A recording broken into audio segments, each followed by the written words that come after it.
You are sitting still as you watch this. Your body is at rest relative to the room around you. Your breathing has a rhythm. Your pulse marks a sequence. The clock nearby advances in evenly spaced steps, each second identical to the last. Nothing in your immediate environment suggests that time behaves differently here than it does anywhere else. It feels uniform, neutral, and reliable. You assume it moves forward at the same rate for you as it does for everyone, everywhere. But this assumption is already incompatible with what has been measured. Clocks carried on airplanes do not agree with clocks left on the ground. Atomic clocks placed at different heights tick at different rates. Particles created high in Earth's atmosphere survive longer than they should when measured from the surface. Satellites must constantly correct their onboard timekeeping systems, or they will drift out of sync with Earth by kilometers each day. None of these effects are theoretical. They are measured, repeated, and corrected for as a matter of routine engineering.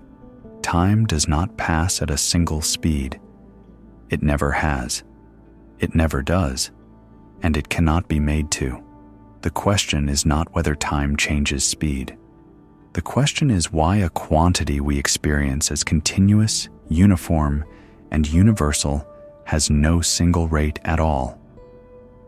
The assumption of a shared. Now you begin with the idea that the present moment is shared. When something happens now, you assume it happens now for everyone. This feels unavoidable.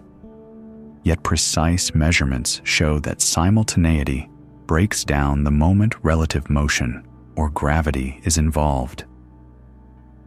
Two events that are simultaneous for you are not simultaneous for someone moving differently through space. There is no experiment that can restore a universal present without discarding observations that work. This assumption is so deeply embedded that you rarely notice it. When you say now, you are not pointing to a location or a duration. You are asserting alignment.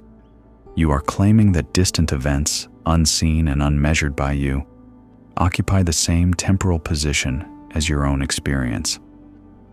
In daily life, this assumption is harmless. Signals travel fast enough, distances are small enough, and motion is slow enough that disagreement never becomes obvious. The shared now appears stable because nothing challenges it. Physics challenges it immediately. When you measure time using clocks rather than intuition, simultaneity becomes conditional. Consider two clocks moving relative to you, synchronized according to their own motion. When you compare them from your frame, they are no longer synchronized. This is not due to signal delay or mechanical error. The disagreement persists even after all delays are corrected. The clocks disagree because the definition of now has shifted. The mechanism is not mysterious. It follows directly from how light behaves. Information about events travels at a finite speed, and that speed is the same for all observers. To preserve this, the ordering of events in time must adjust. Events that line up neatly in one frame no longer do so in another. The present fractures, not because of uncertainty, but because of consistency. Gravity introduces the same fracture without motion. A clock deeper in a gravitational field ticks more slowly than one farther away. If you attempt to define a shared present between them, you must choose which clock sets the standard. Any choice privileges one location over another. Measurements reject that privilege. The clocks simply record different durations, and no transformation can reconcile them into a single moment without contradiction. You might try to imagine a hidden background time that remains universal while measured time varies. No observation supports this. All clocks respond to local conditions. There is no deeper clock against which their behavior can be corrected. Time is not distorted relative to something else. it is behaving exactly as it is. This means the present is not a global feature of the universe. It is a local assignment. Each observer carries their own slice of now, defined by their state of motion and their position in gravity. These slices overlap imperfectly. They agree nearby and diverge at distance. There is no boundary where this divergence begins. It exists at all scales, suppressed only by practical limitations. The unsettling implication is not that simultaneity is hard to define. It is that it does not exist as a physical property. There is no experiment you can perform to determine whether two distant events are happening now, in any absolute sense. You can determine when signals arrive. You can compare clock readings. But the alignment you instinctively expect has no measurable meaning. This does not produce paradoxes in daily life because causality remains intact. Causes still precede effects within any local frame. What dissolves is the idea that the universe shares a single moment of existence. Events do not line up across space. They only line up along paths. You live inside one of those paths. Along it, time behaves consistently.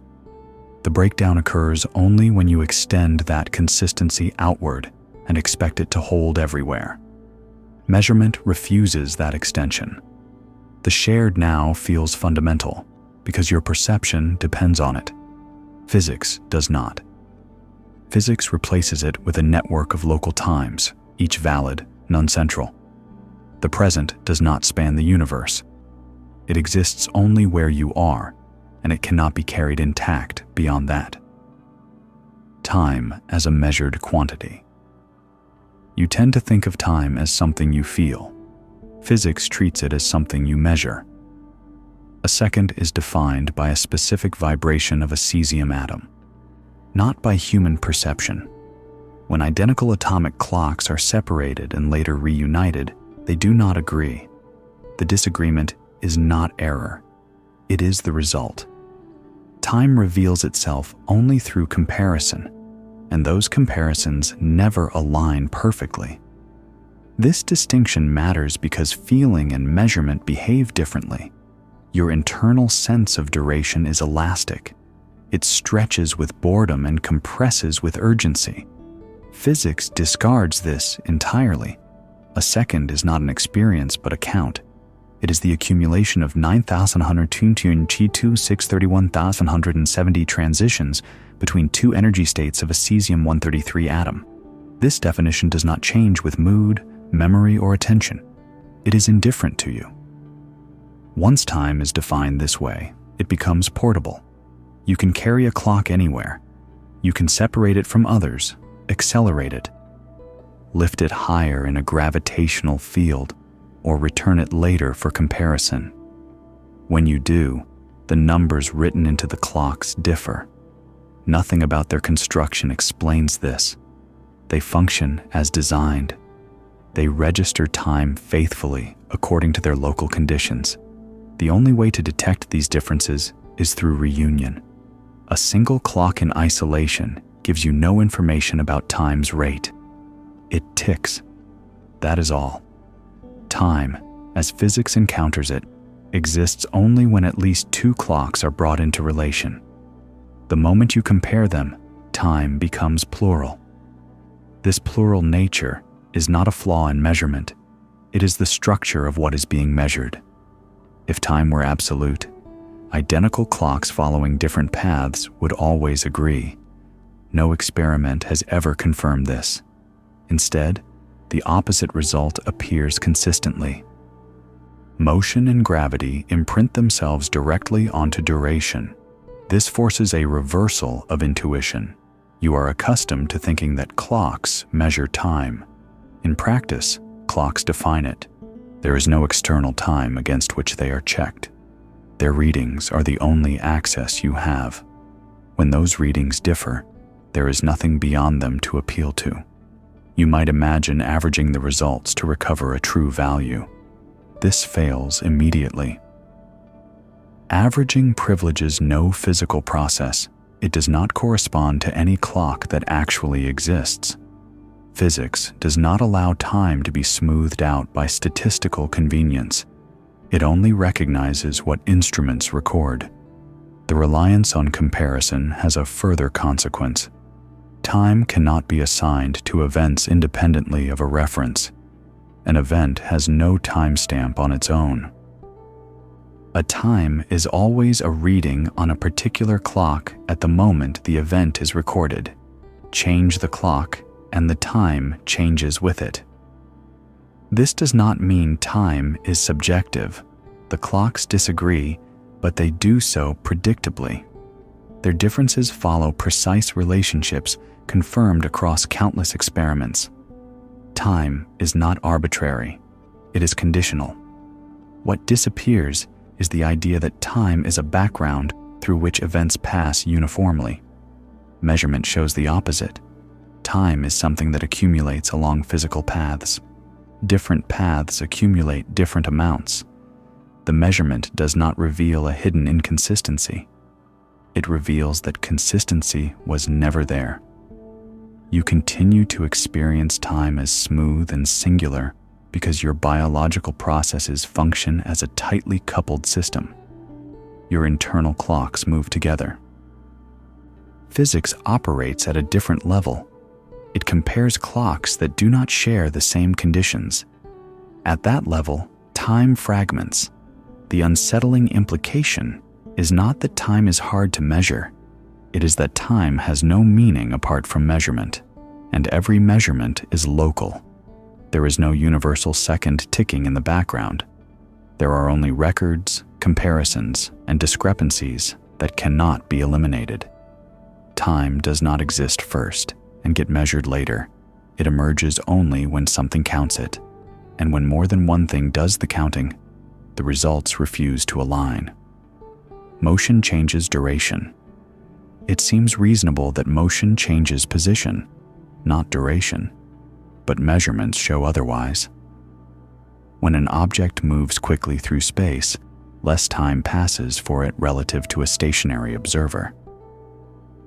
This is not an illusion or a delay in signals. The clock itself records less elapsed time. Speed through space alters speed through time, and both are inseparable in observation. This result does not arise from complex machinery or extreme conditions. It appears as soon as motion becomes relative. Two identical clocks begin together, synchronized and stationary with respect to one another. One remains where it is. The other is set in motion and later brought back. When they are compared, the moving clock has accumulated less time. This difference persists regardless of how carefully the clocks are constructed or how gently the motion is arranged. You might first suspect that acceleration is responsible. After all, the moving clock had to speed up and slow down. But experiments eliminate this explanation. The effect depends primarily on relative velocity, not on the act of acceleration itself. Even when acceleration periods are minimized, the discrepancy remains.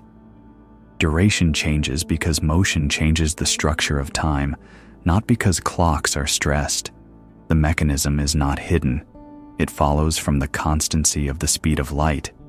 Light does not adjust its speed to match your motion. Because of this, space and time must adjust instead.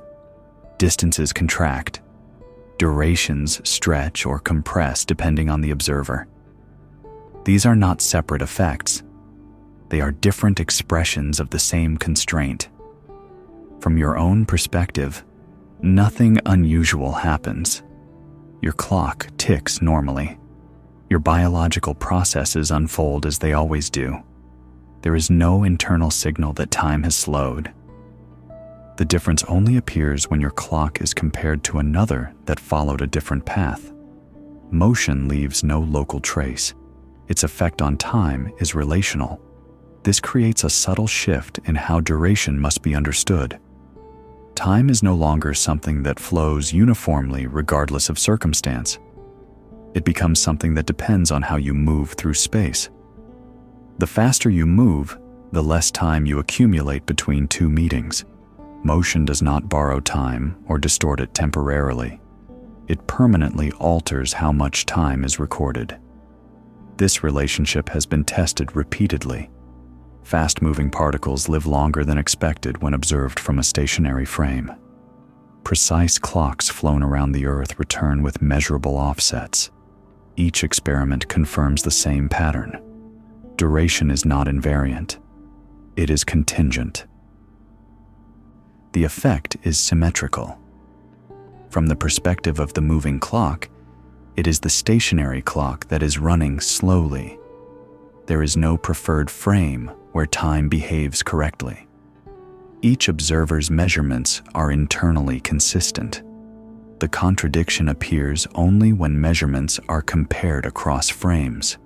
Reality accommodates both by abandoning a single duration. You might attempt to restore intuition by imagining a true time hidden beneath these observations. But there is no experiment that reveals such a layer. Every operational definition of time depends on clocks. Every clock obeys the same rules.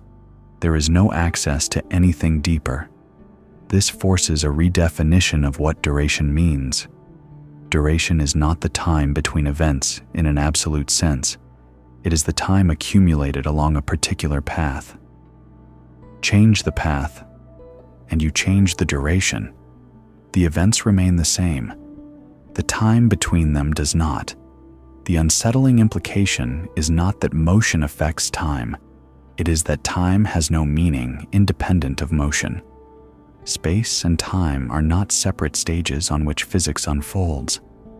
They are intertwined conditions that adjust together to preserve consistency. You experience motion as change of place.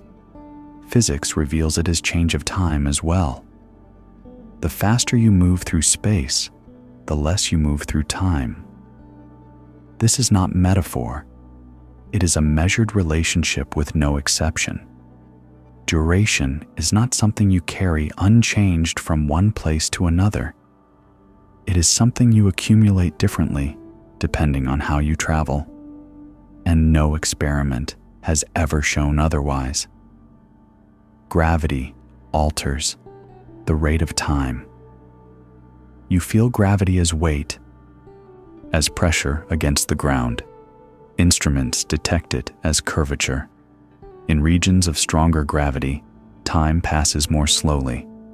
A clock closer to Earth's surface ticks more slowly than one higher above it.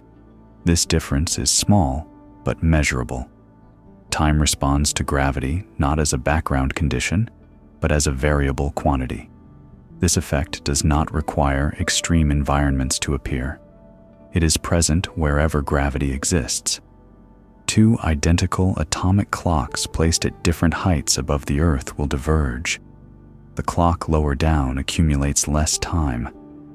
The difference can be measured over the course of days, hours, or even minutes with modern instruments. Gravity leaves a direct imprint on duration. You might expect gravity to influence motion or force, not time itself, but measurement shows no separation between these domains. Gravity does not merely act within time, it reshapes it.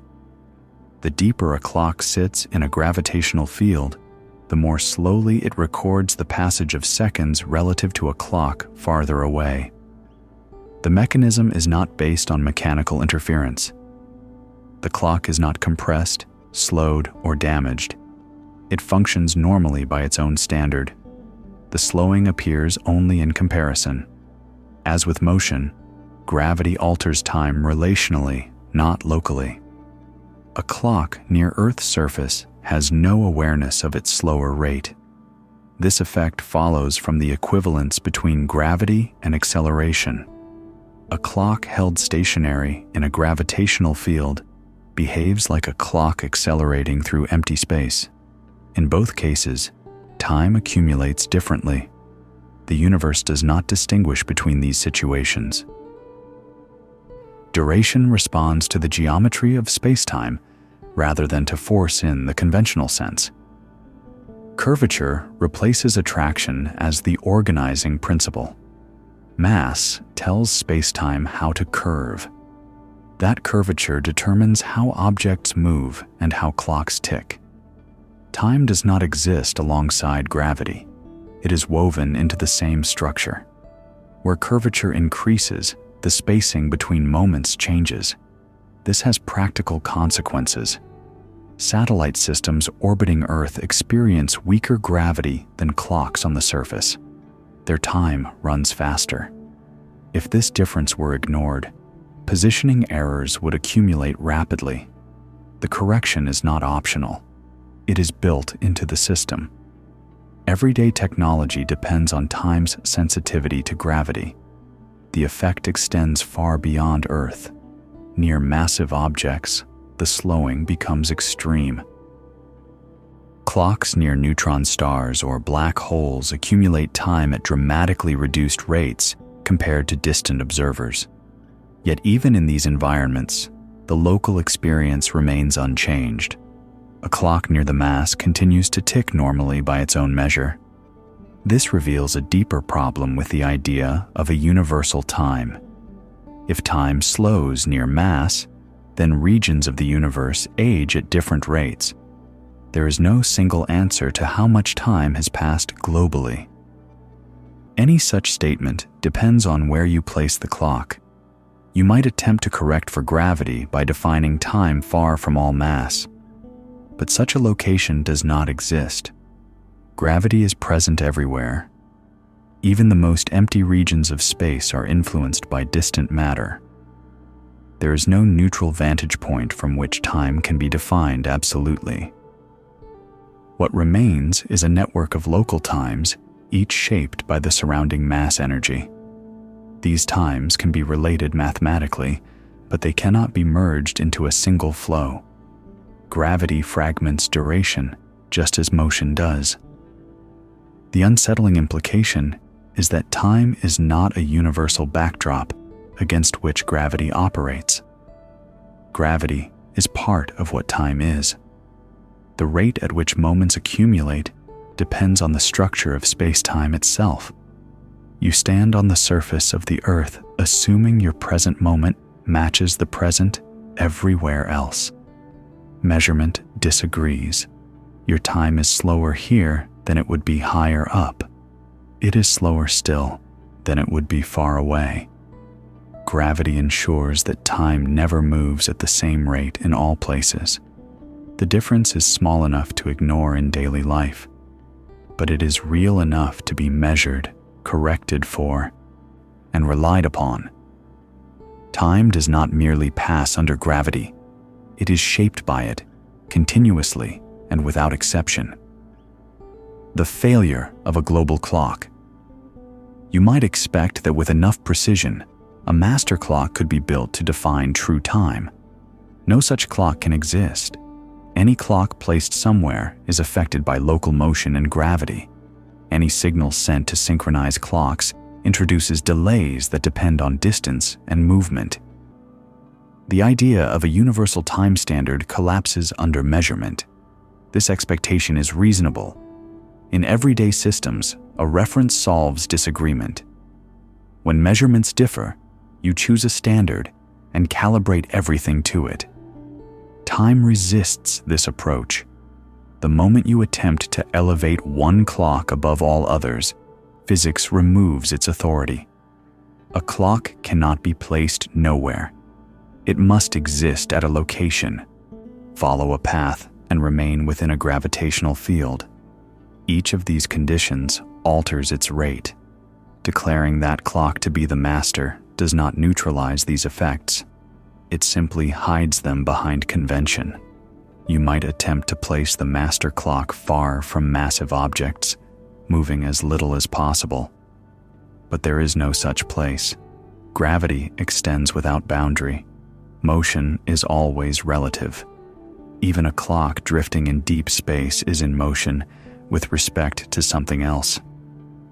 Measurement offers no frame that can claim stillness. Synchronization introduces another problem. To align clocks, you must exchange signals. Those signals travel at a finite speed. Their travel time depends on distance, relative motion, and gravitational potential. Correcting for these factors requires assumptions about the very time you are trying to define. The procedure becomes circular. Even when synchronization protocols are applied perfectly, they only work within a chosen frame. Change the frame, and the synchronization fails. There is no method that preserves agreement across all observers. Each successful synchronization is local and conditional. This is not a limitation of technology. It is a structural feature of space-time. The laws governing signal propagation and clock behavior prevent the construction of a global timekeeper. Precision amplifies the problem rather than solving it. The more accurately you measure, the more disagreement appears. Timekeeping institutions implicitly accept this. International time standards are defined by averaging many clocks distributed across the Earth, with relativistic corrections applied. The result is not true time. It is a practical compromise that works within a narrow context. Outside that context, it loses meaning. Even this average time must be continuously adjusted. As clocks move, as the Earth rotates, and as gravitational conditions shift, corrections are required. The system functions because these effects are understood, not because they disappear. The failure of a global clock has deeper consequences. Without a universal standard, time cannot be used to order distant events absolutely. Event A, occurring before event B in one frame, may occur after it in another. There is no higher authority to resolve the disagreement. Causality survives because limits remain. Signals cannot propagate faster than light. But ordering beyond causal connection becomes frame-dependent. Time loses its role as a universal organizer. You might expect that the universe itself provides a clock, perhaps through its expansion or its age. These quantities depend on models and assumptions about large-scale symmetry. They do not function as operational clocks. They cannot be consulted by observers in different conditions and expected to agree. What remains is a landscape of local times, each valid within its domain, none capable of governing the whole. This does not produce chaos. It produces coherence without centralization. The universe functions without a master timekeeper. The unsettling implication is not that timekeeping is imprecise. It is that precision exposes the absence of a foundation. Time cannot be anchored globally. It must be negotiated locally through comparison and correction. You continue to live as if a single clock could, in principle, exist. Measurement says otherwise. Every clock tells the truth about its own path. No clock tells the truth about them all. The idea of true time dissolves, not because of ignorance, but because of knowledge. Relativity, without abstraction. Relativity is often treated as abstract, but its consequences are operational. GPS satellites orbiting Earth experience weaker gravity and higher speeds than receivers on the surface. Their clocks run faster. Engineers must account for this difference in advance. Without relativistic correction, location errors accumulate rapidly. Time's variability is not philosophical. It is infrastructural. This matters because it removes any distance between theory and reality.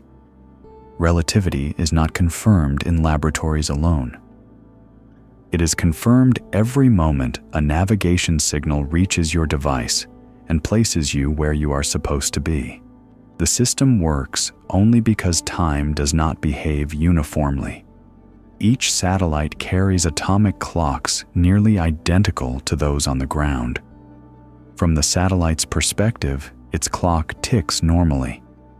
From the perspective of Earth's surface, it does not. The satellite is moving quickly, which slows its clock. At the same time, It is higher in Earth's gravitational field, which speeds it up. These effects do not cancel. They combine. The result is a net gain of time relative to clocks on the ground. If left uncorrected, this gain would produce positioning errors of several kilometers per day.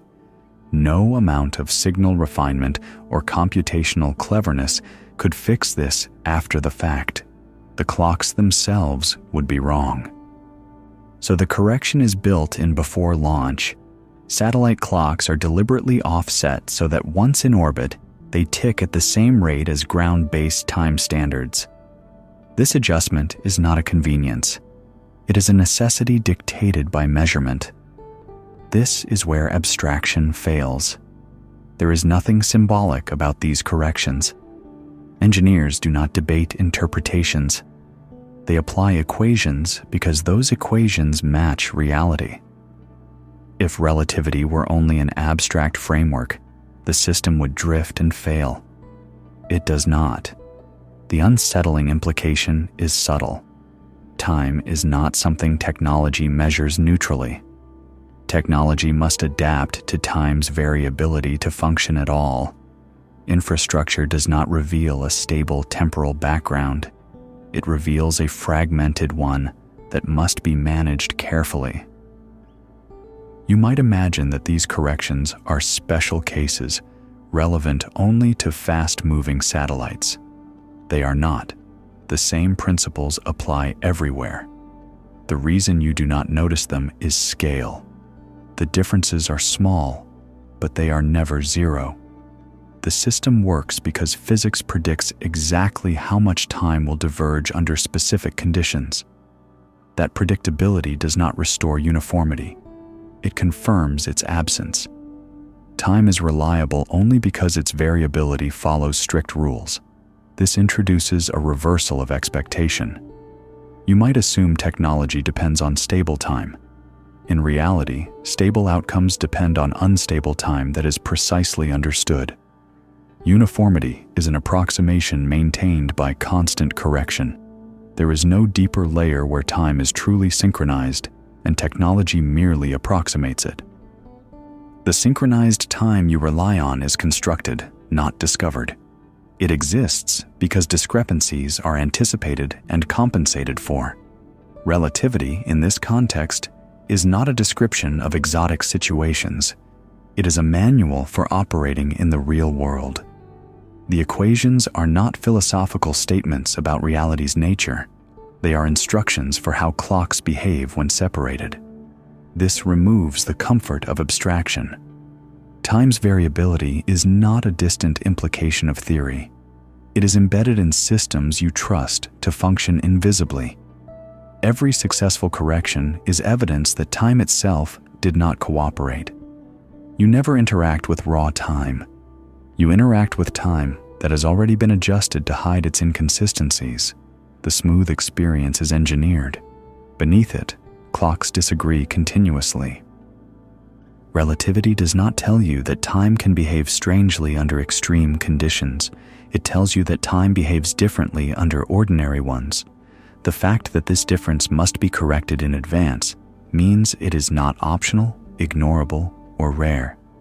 Time's variability is not an idea you contemplate.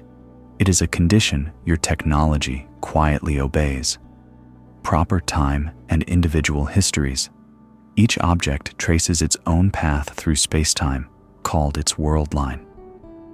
Along that path, it accumulates its own proper time. This is the time shown on a clock moving with the object. No two world lines accumulate time in the same way unless they are identical in motion and gravity. Time becomes personal, not shared. This idea replaces the notion of time as something external that happens to objects. Instead, time is something that objects experience internally along their trajectory. Proper time is not assigned from outside. It is recorded from within. A clock does not consult the universe to know how much time has passed. It simply counts along its own path. The consequence is subtle, but absolute. Two objects can start together, separate, and reunite having aged differently, even if both behaved normally by their own standards. Nothing malfunctioned, nothing was delayed. The difference arises because their paths through space-time were not the same. You might imagine time as something you move through uniformly, regardless of direction. Proper time denies this. It ties duration directly to motion and gravity. Change either, and you change the amount of time accumulated. The path matters as much as the endpoints. This is why proper time is invariant. All observers agree on the amount of proper time accumulated along a given world line. Disagreement arises only when world lines are compared. The invariance belongs to the path, not to a shared clock. This shifts where reality resides. Events do not have absolute durations between them. They have durations measured along specific histories. Asking how much time passed between two events without specifying a path has no answer. The question is incomplete. The familiar example involves twins who follow different trajectories. One remains on Earth. The other travels and returns. Upon reunion, their ages differ. This is not a paradox. It is a comparison between two distinct histories. Each twin's proper time is consistent. The difference reflects the geometry of space-time. What is unsettling is not the outcome, but the implication. There is no underlying time that both twins failed to experience equally. There is only the time each accumulated. The universe does not track age globally. It tracks histories. This applies to everything, not just travelers. Particles, clocks, planets, and observers all follow world lines. Each accumulates its own proper time. Most of these differences are too small to notice, but they exist nonetheless. Your own history is one such path. Every step you take, every moment you remain at rest, every change in elevation alters your world line. The time you accumulate is specific to that path. There is no guarantee it matches anyone else's exactly. This does not mean time is subjective. Proper time is measured, not felt. It is objective along each path. But objectivity no longer implies universality. Many objective times coexist without merging. The loss of a shared time removes a hidden assumption about identity.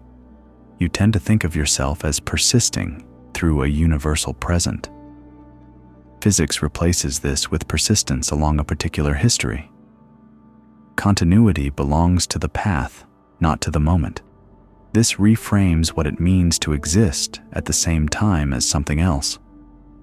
Two objects can coexist without sharing duration. They can intersect without agreeing on how much time has passed. Co-presence does not imply temporal equality. Proper time does not flow. It accumulates. It is a tally, not a river. Different paths produce different tallies. None is privileged. None can be corrected to match another without changing the path itself. The unsettling implication is that there is no single timeline of the universe. There is a collection of overlapping histories, each internally consistent, none capable of defining time for the rest. You do not carry time with you as a universal measure. You generate it as you move, and no two histories generate the same amount. The illusion of uniform flow. Your experience suggests that time flows at a constant rate. Physics offers no flowing substance. There is no mechanism that pushes moments forward. What you experience as flow is a sequence of physical states changing relative to one another. The rate of that sequence depends on conditions you do not feel directly. This distinction is difficult to notice because nothing in your perception marks the rate of time itself. You perceive change, not time. Your awareness tracks differences between states, positions, sounds, thoughts, and memories. From these changes, you infer motion through time, but the inference is indirect. Physics does not observe time moving. It observes systems evolving. When physical processes unfold steadily, the illusion of uniform flow appears. Your heartbeat, neural activity, and metabolism are synchronized. They change together. As long as these internal processes remain aligned, nothing signals that time might be behaving differently elsewhere. The flow feels smooth because your internal references agree. Clocks reinforce this illusion. A ticking clock suggests movement, but the clock does not detect time flowing. It undergoes a repetitive physical process.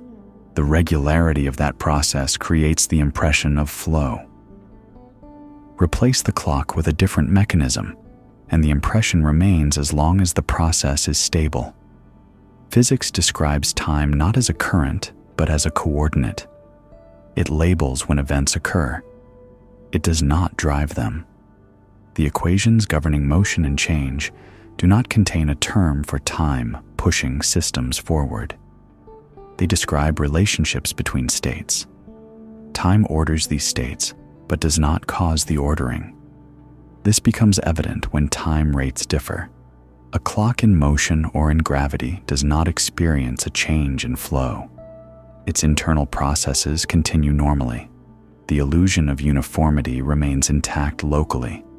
Only when clocks are compared does the difference emerge. Flow is preserved in experience even as rates diverge in measurement. This reveals that flow is not a property of time itself. It is a property of perception. The brain constructs continuity from memory. Each moment contains traces of the previous one. This creates a sense of passage.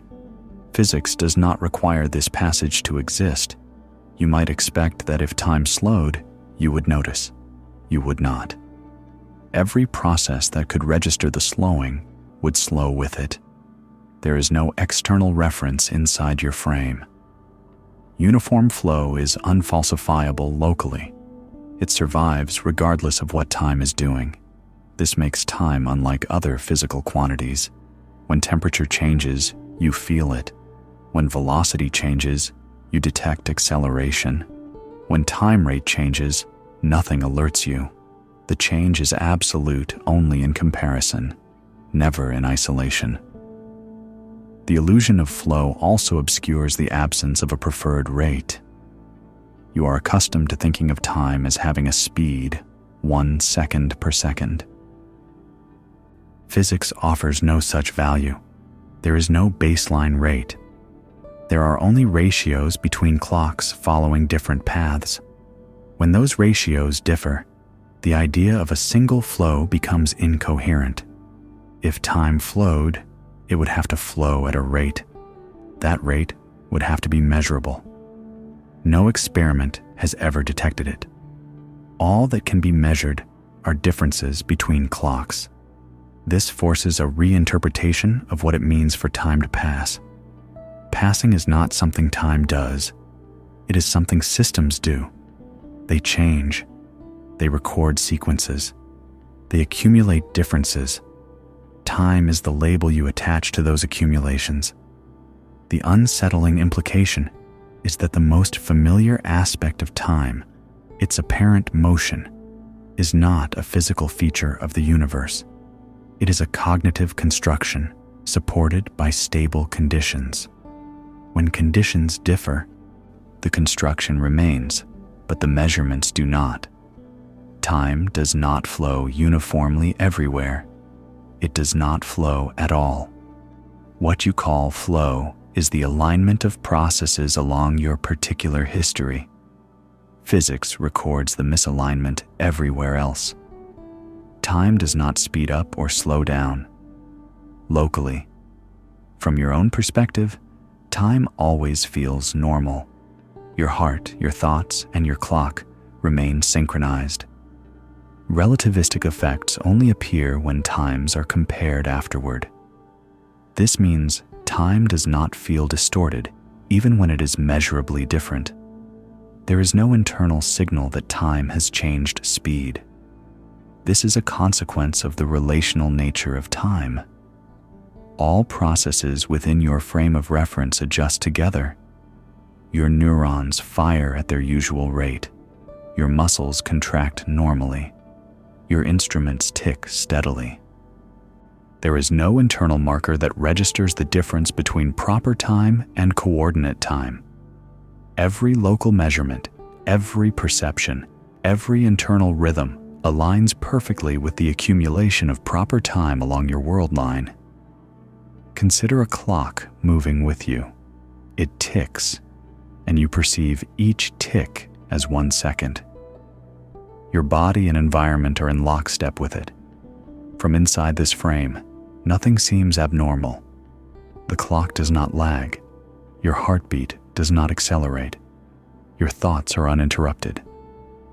Time is experienced as constant because all physical and biological processes co-vary. No local comparison can reveal the relativistic dilation. The effect becomes visible only when you step outside this frame conceptually, or when paths intersect. Bring two clocks together that have followed different trajectories through space-time, and the difference appears. One shows more accumulated time than the other. From a local perspective, neither clock felt slower. Both functioned normally. The discrepancy emerges purely from comparing histories. Time's variability is external to local experience. This disconnect between feeling and measurement emphasizes that duration is not a sensory phenomenon. The brain constructs continuity and uniformity from sequences of changes. It cannot detect divergence from proper time elsewhere. Experience is insulated. The mind does not measure clocks. It experiences synchronized processes. Relativistic effects are invisible unless you can compare independent histories. Gravity offers the same insight. A clock deeper in a gravitational well accumulates less proper time than one farther away. If you were near the stronger field, you would feel nothing unusual. The clock, your pulse, and your neural activity remain coordinated. Time behaves normally locally. Only by comparing to a reference outside your gravitational field does the difference reveal itself. Locality hides the distortion. This leads to a fundamental point about observation. Time does not have a local velocity you can sense. There is no universal rhythm broadcasting itself to all observers. Duration is path-dependent. Each observer's local experience is internally consistent. Discrepancies are revealed only through interaction with different frames of reference. Reality is not inconsistent. It is partitioned. The invisibility of time dilation also challenges intuition.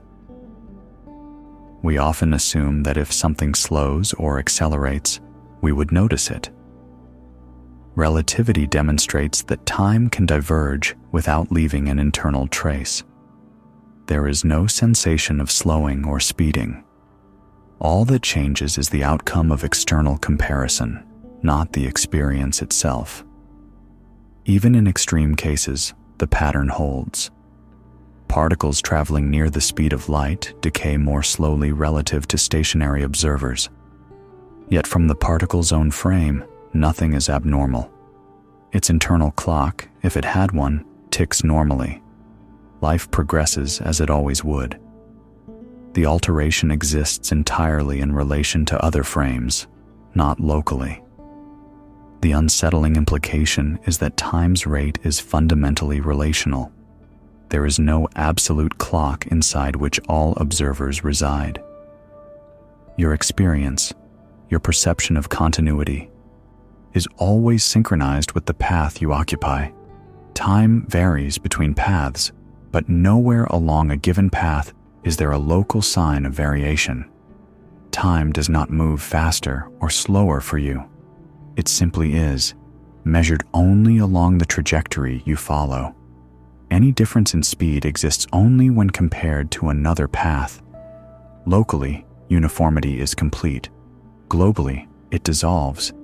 This realization reframes the nature of duration itself. It is not a universal river, but a tally along individual histories. No one experiences its variability, yet it exists everywhere, quietly, between paths, shaping the universe in ways your senses cannot detect. Comparison creates the paradox.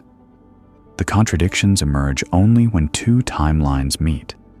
When clocks reunite, one has aged less. Both functioned normally. Neither malfunctioned. The paradox is not experiential, but relational. Time cannot be defined in isolation. It only exists through comparison, and comparison reveals inconsistency. This relational nature of time is what transforms it from a simple parameter into a structural property of spacetime. Each clock, each particle, each observer follows its own path, accumulating proper time according to local conditions of motion and gravity. Individually, nothing appears abnormal. Each measurement is internally consistent. But when these separate histories converge, the differences cannot be ignored.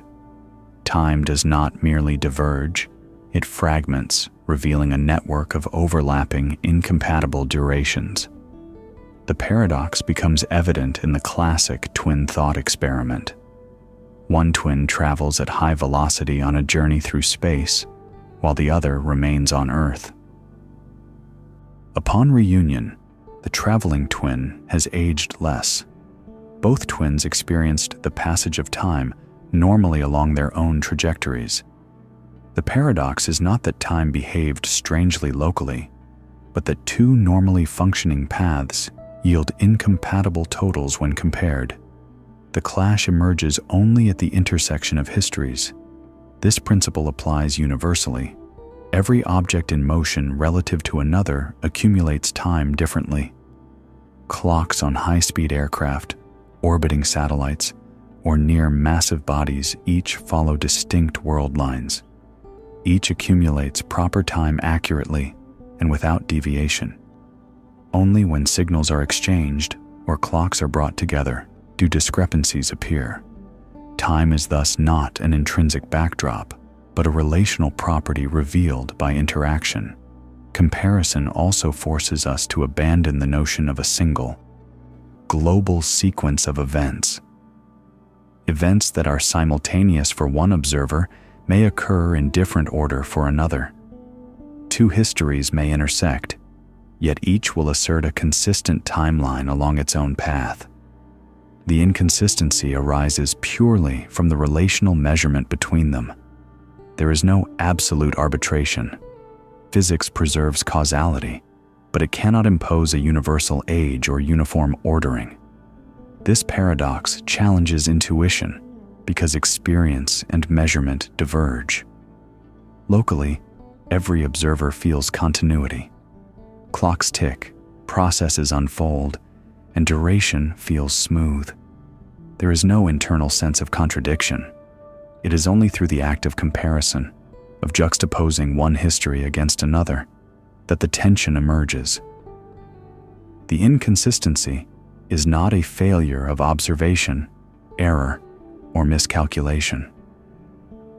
It is the structure of reality itself.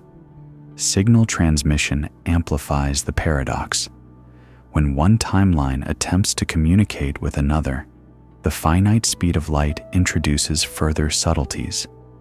Information arrives delayed, altered by motion and gravity. Any attempt to synchronize or align durations requires adjustments that depend on these same factors, revealing that time cannot be unified across separate paths. Even communication is conditioned by proper time differences. The paradox extends to every scale. It is not confined to human scale experiences or extreme velocities. Even small differences in altitude or velocity produce measurable discrepancies in proper time.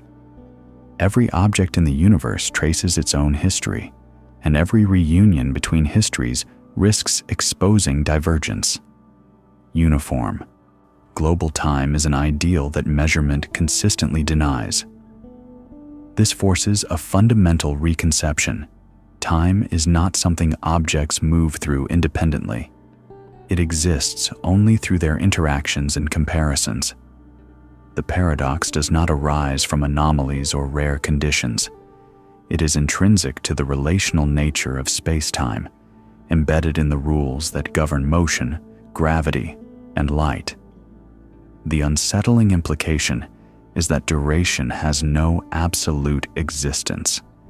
It emerges only at the point of comparison, yet the very act of comparison guarantees that discrepancies will appear.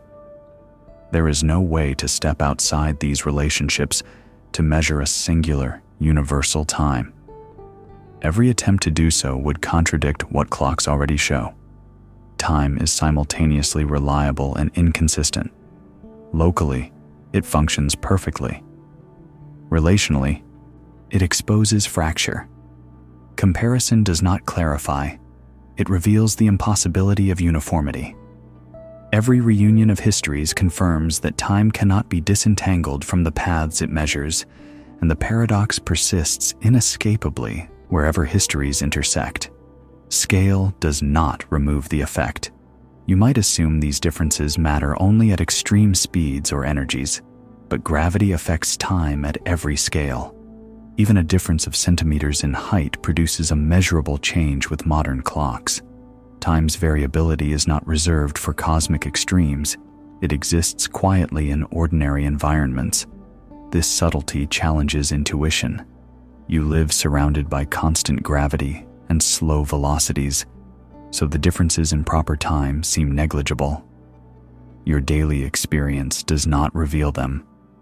Yet, with instruments precise enough to detect billionths of a second, the effect is unmistakable.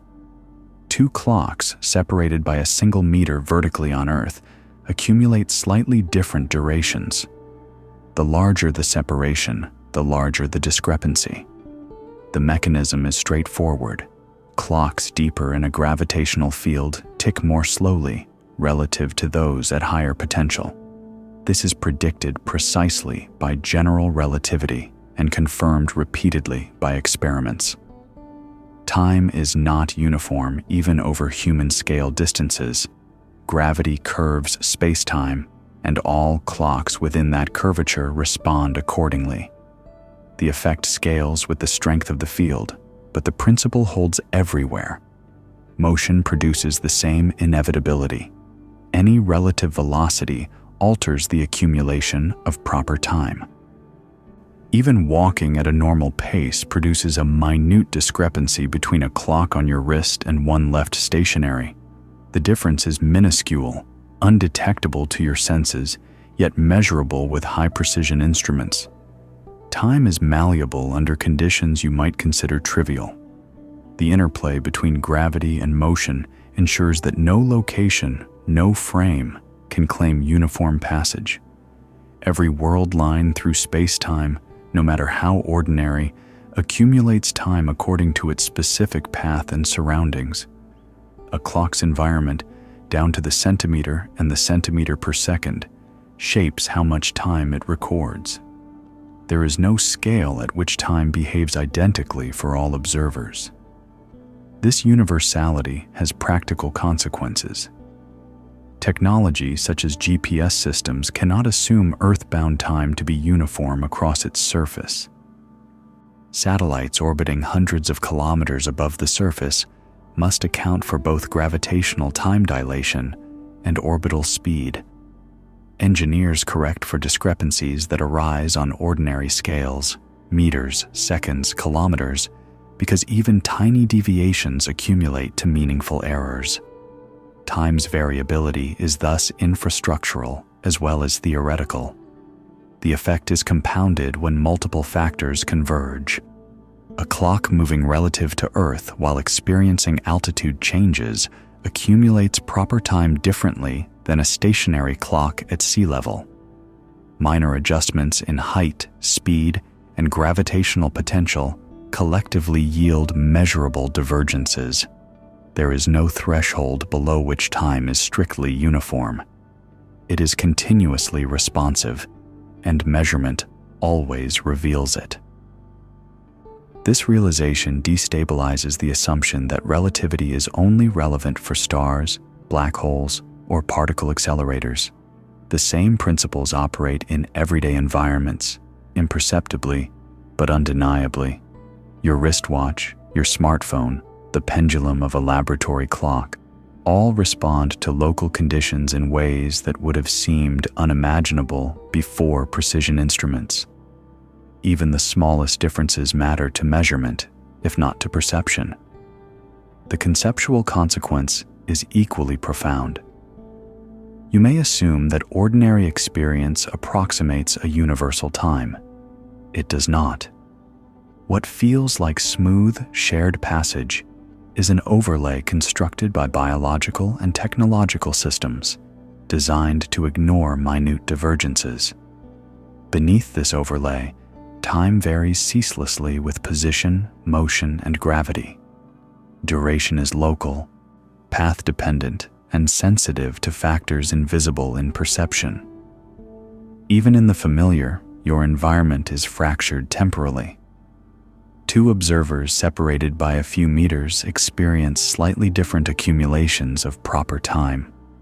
Differences become larger with height, speed, or stronger gravitational sources.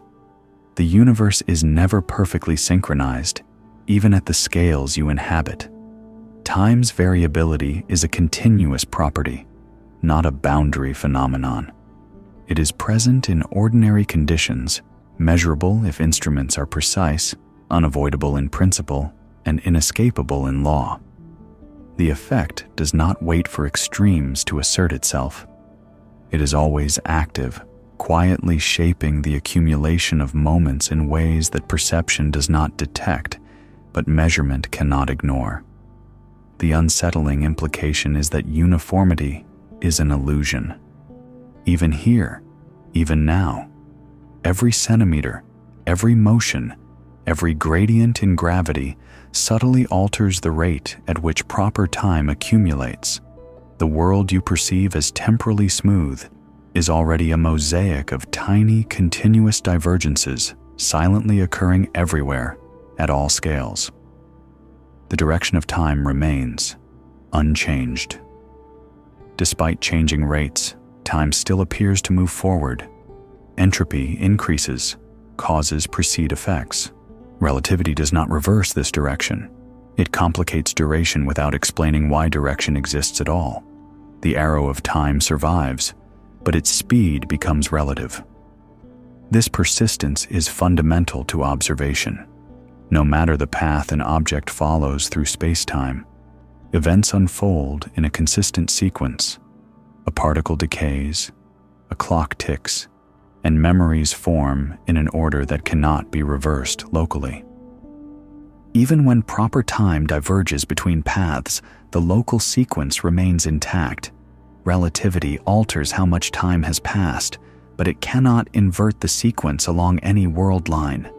Entropy reinforces this permanence. Systems evolve from states of lower probability to higher probability. Ice melts, gases disperse, and chemical reactions proceed forward. The increase of entropy aligns with our perception of temporal progression. It is an invariant property in local frames, independent of relative motion or gravitational potential. Even if two clocks disagree on elapsed duration, entropy points the same way along both histories. The arrow of time, therefore, is a property of processes, not of duration itself. Proper time measures how much has accumulated along a path. Entropy defines the direction in which processes can evolve. The two interact, but they are distinct. You can quantify the divergence in accumulated seconds between paths, but all paths still respect the forward orientation dictated by entropy. This creates a subtle tension between relativity and intuition. You might imagine that if time slows in a moving or gravitated frame, the direction of processes would shift proportionally. It does not. Slower accumulation of time does not mean reversal of cause and effect. Every event remains preceded by those that produced it. Proper time can differ, but causal structure is preserved. Even extreme examples illustrate the distinction. Near a black hole, a falling clock accumulates time at a drastically reduced rate relative to distant observers. To those far away, the clock appears to slow toward a halt as it approaches the event horizon. Locally, however, the clock ticks normally. Processes unfold in order. Nothing locally reverses. The rate of accumulation is different, but the arrow itself remains unwavering. The relational nature of duration also preserves direction. When two histories are compared, one may show less elapsed proper time. One path has slowed relative to the other, yet neither path experiences backward evolution. The paradox is not a reversal of events, but a divergence in accumulated moments. Direction is unaffected, only magnitude varies. This distinction highlights the duality of temporal understanding. On one hand, time is measured quantitatively through proper duration along paths. On the other hand, time is experienced qualitatively through the unfolding of events and entropy. Measurement can vary between observers, but perception of order remains internally consistent. Duration flexes, direction does not. Causality underpins this invariance. Signals cannot propagate backward. Effects cannot precede causes. Even where time dilation is extreme, the framework of relativity preserves causal order.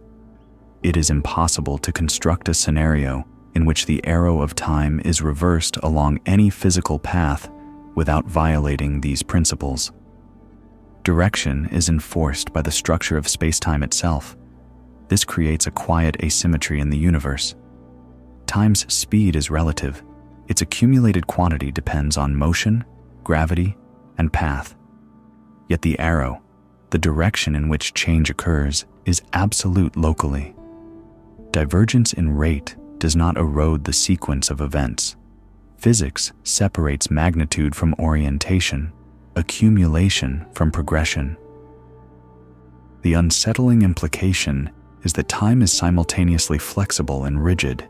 It bends and stretches along paths, creating measurable differences in duration. Yet it moves inexorably forward along each path, impervious to relative discrepancies. You can alter speed but not direction. The universe enforces order even while fracturing the measurement of moments. You experience forward progression as normal, even when clocks disagree elsewhere. The arrow of time persists, guiding events, ensuring causality, and maintaining sequence.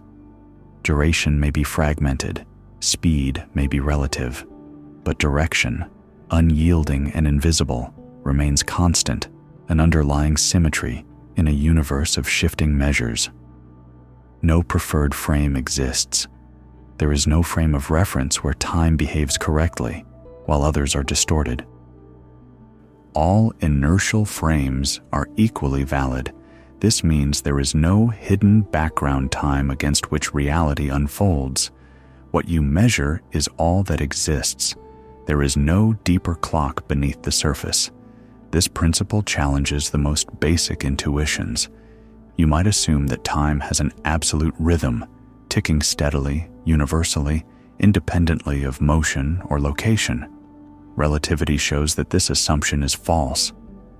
Every inertial frame, every observer moving at constant velocity, experiences time according to its own path. No frame holds a privileged position from which all others could be judged. The universe contains no master clock. Because of this, any attempt to construct a universal measure of time fails. Clocks may be synchronized within a frame, but once observers in relative motion are introduced, discrepancies emerge. Each clock tells the truth of its own trajectory, but there is no external arbiter to reconcile them. The absence of a preferred frame is not an artifact of incomplete measurement. It is a structural feature of space-time itself. Consider two observers moving past one another at high velocity. Each sees the other's clock running slowly. Neither is incorrect. There is no absolute reference that can declare one reading truly correct. Proper time is local and path-dependent. Any global notion of simultaneity collapses when frames differ. This is not a technical subtlety. It is a fundamental property of the universe. The implications extend to measurement, causality, and interpretation. When signals are exchanged between frames, their travel time depends on relative motion. Calculations require reference to the local conditions of both source and receiver. No observer can assume that a distant clock is correct without accounting for these relativistic effects. Time is not something that exists independently of the system observing it. It is inseparable from the process of measurement. Gravity complicates the picture further. Even when motion is minimized, clocks at different potentials accumulate proper time differently. Yet no frame can be defined as absolute. A clock at the bottom of a gravitational well is not true, while one higher up is distorted. Both are equally valid descriptions of local time. Attempts to define a global clock that would unify these readings require ignoring the very laws that generate the differences. This principle of no preferred frame reveals the relational and fragmented nature of time. Each observer measures according to their own conditions. Comparisons reveal differences, but these differences are not errors. They are intrinsic consequences of space-time geometry. Time cannot be extricated from the observer's path. It is constructed locally, continuously, and conditionally. Even large-scale structures, such as the cosmic microwave background, do not define a universal time. While the CMB provides a convenient reference for certain cosmological measurements, it does not dictate the proper time along any observer's world line. It is a tool, not an underlying frame. Reality has no hidden stage on which events unfold independently of measurement. The absence of a preferred frame extends to causality. Events maintain order along each path. Signals cannot travel faster than light. Yet simultaneity remains relative. Two events judged simultaneous in one frame may occur in a different order in another. There is no overarching chronology that exists beyond these relationships. Duration and sequence are local properties of space-time, not universal absolutes. This dissolves the notion of a single temporal backdrop. Time is neither a river nor a clock beneath all things. It is a collection of local measurements, each valid, each consistent along its path. No measurement is privileged. No frame contains a deeper truth. All that exists is what is recorded along each trajectory. The unsettling implication is that the universe operates without a global arbiter of time. Every observer carries their own reality, internally consistent, externally comparable, but never universal. There is no absolute measure beneath the phenomena, only the interwoven network of paths that constitute observable history. Time is real, but only in context. Cosmic time is an approximation. Cosmology sometimes refers to the age of the universe as a single number. This is an approximation based on a specific class of observers. Different paths through the expanding universe would accumulate different amounts of time since the same origin. Even the universe does not come with a single clock. The concept of a universal age is convenient for description and calculation. When cosmologists state that the universe is approximately 13.8 billion years old, they are implicitly referencing a hypothetical observer who moves with the average expansion of matter and radiation, a co-moving frame. This frame is chosen for practicality. It is not privileged. Observers moving differently or located in regions of varying gravitational potential would record a different elapsed time since the Big Bang. This means that the age of the universe is not a property of space-time itself. It is a property of a path through space-time. The number assigned, billions of years, is meaningful only relative to observers who have remained nearly at rest with respect to the large-scale structure of the cosmos. Any deviation from that path produces a different proper time. Time's accumulation depends on motion, gravity, and local curvature, even across the vast scales of cosmic expansion. Consider an observer traveling at a significant fraction of the speed of light relative to the cosmic rest frame. Their proper time since the origin would be less than that of a comoving observer. From their perspective, the universe would appear younger. The difference is not speculative. It is a direct consequence of relativity applied on cosmological scales. Age is not absolute, even at the level of the entire universe. Similarly, regions of stronger gravitational potential experience slower passage of proper time. A hypothetical observer near a massive cluster of galaxies would age more slowly relative to one in intergalactic voids. Even if both started from the same initial conditions at the Big Bang, the accumulated duration along each path differs. Time's accumulation is continuous, path-dependent, and inescapably local. The concept of cosmic time, therefore, is an approximation layered over reality. It provides a shared reference for calculations, a simplification that allows models to be constructed and predictions to be made. Without this approximation, describing the evolution of the universe would be impossible in practical terms. But it is important to recognize that this shared measure is a convenience, not a fundamental property. This has subtle but profound implications for our understanding of history. Statements like, "The universe was 380,000 years old when the cosmic microwave background was emitted," are meaningful only within the chosen frame. Different observers following different world lines would assign different ages to the same event. What seems absolute in cosmology is relative under closer scrutiny. The expansion of space complicates matters further. As the universe grows, the distances between world lines stretch, and gravitational potentials shift. Proper time accumulates differently depending on the specific trajectory of each observer. Even in a homogeneous and isotropic model, the actual experience of duration varies with position and motion. The apparent uniformity of cosmic time masks this variation. The approximation is necessary for human comprehension, but it obscures the relational nature of time. Time is never a single, universal quantity. It emerges locally, measured along paths, and can only be compared across frames. The number assigned to the universe's age is valid only as a coordinate, not as a physically privileged quantity. The unsettling conclusion is that the universe itself does not provide a master clock. The Big Bang did not create a universal ticker. Time is accumulated along world lines, influenced by motion, gravity, and cosmic expansion. The number 13.8 billion years is useful, but it is a summary, not a statement of absolute reality.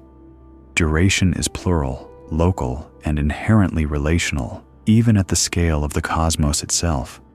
No matter the scale, from a single atom to the entire universe, time's measurement depends on path, not position.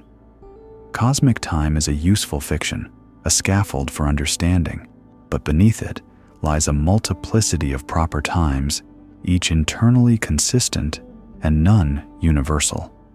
Expansion and timekeeping. As space expands, distances between galaxies increase.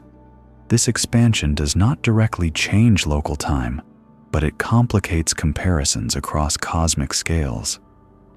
Light from distant regions carries information from clocks that no longer exist in the same gravitational and kinematic context. Time arrives already distorted. Every photon that reaches us from a distant galaxy carries a record of events as they unfolded along that galaxy's world line. Yet, that record is intrinsically altered by the expansion of space, the motion of the source, and the gravitational fields it traversed. By the time the signal is detected, the emitting clock is no longer in the same conditions it once occupied. The light encodes history, but the proper time accumulated along that world line does not map neatly onto any frame at the observer's location. The expansion of space introduces what is called cosmological redshift. The wavelength of light stretches, and with it, the rate of observed oscillations from atomic processes. A distant atomic clock appears slower when measured from Earth, but this slowness is not an artifact of the clock itself. It reflects the cumulative effect of expansion, relative motion, and intervening gravitational potentials along the path of the photon. Time, in effect, is filtered through space-time before it arrives. This creates a fundamental limitation on comparing times across vast distances. The proper time of the source and the coordinate time of the observer cannot be reconciled without correcting for the entire history of expansion and motion. Even with models that account for cosmological parameters, these comparisons remain approximate. We can reconstruct the elapsed duration, but it is never identical to the original local accumulation of proper time at the source. The complexity is compounded by the heterogeneity of the universe. Galaxies reside in different gravitational potentials, moving with various velocities relative to one another. Two identical events occurring simultaneously in two distant galaxies would appear staggered when observed from Earth, simply because of the differing paths light must traverse and the expansion of the intervening space. Synchronization is impossible. Cosmic time is inherently patchwork. This is why cosmology relies on averages and co-moving frames. To speak meaningfully about the history of the universe, we adopt reference frames where galaxies are, on average, at rest with respect to the Hubble flow. Within this framework, we can assign approximate ages to events and define timelines. Yet even this construct does not reflect a universal experience of time. Each galaxy, each world line, accumulates proper time differently. What we measure is a projection of reality filtered through expansion and motion. The process also underscores the relational nature of time. No clock exists at a distance that can directly communicate its proper time unaltered. Observations always involve transmission across a medium, in this case, the vacuum of space, which itself is expanding. By the moment light reaches a detector, the clock it represents is already embedded in a different context, its proper duration irretrievably entwined with the path it took to arrive. In practical terms, this affects both measurement and interpretation. Astronomers studying distant supernovae, cosmic microwave background fluctuations, or galaxy formation rely on models to infer timing, velocity, and sequence. Each calculation is necessarily conditional. Light carries information, but the information must be translated across moving, curved, and expanding space-time. Duration is relative even on the largest scales. The unsettling consequence is that time is never pristine across the universe. Every observation is a reconstruction, an interpretation of proper time from a path we cannot inhabit directly. The universe's expansion ensures that clocks separated by billions of light years cannot be compared without ambiguity. What we perceive as sequence and duration is already filtered and distorted by the intervening cosmos. Time at cosmic scales is therefore fragmentary, path-dependent, and inseparable from the geometry and motion of space-time itself. Expansion guarantees that even if local clocks function perfectly, the accumulation of time elsewhere is effectively inaccessible in its original form. What reaches us is always a history reshaped by the universe's growth. Duration is relational, and on these scales, irreducibly so. Particles as evidence. Unstable particles called muons decay after a known duration. Created high in the atmosphere, they should decay before reaching the surface. They do not. Their motion through space slows their decay relative to Earth-based clocks. This is not interpretation. It is counted events. Muons provide one of the clearest, most direct confirmations of time dilation. They are produced when cosmic rays strike the upper atmosphere, forming showers of secondary particles. At rest, muons have a lifetime of approximately 2.2 microseconds before decaying into electrons and neutrinos. Calculations based on this lifetime suggest that very few should survive the tens of kilometers necessary to reach sea level. Yet detectors consistently record far more muons than would be expected. The explanation is quantitative and precise. Muons are moving at velocities close to the speed of light. From Earth's frame, their proper time is slowed according to the Lorentz factor. Each muon experiences less elapsed time along its trajectory than a clock stationary on the ground would measure. The number of decays corresponds exactly to the predictions of special relativity. These are not statistical anomalies or measurement errors. They are direct, empirical confirmations that motion alters time. From the muon's perspective, the situation is reversed, but internally consistent.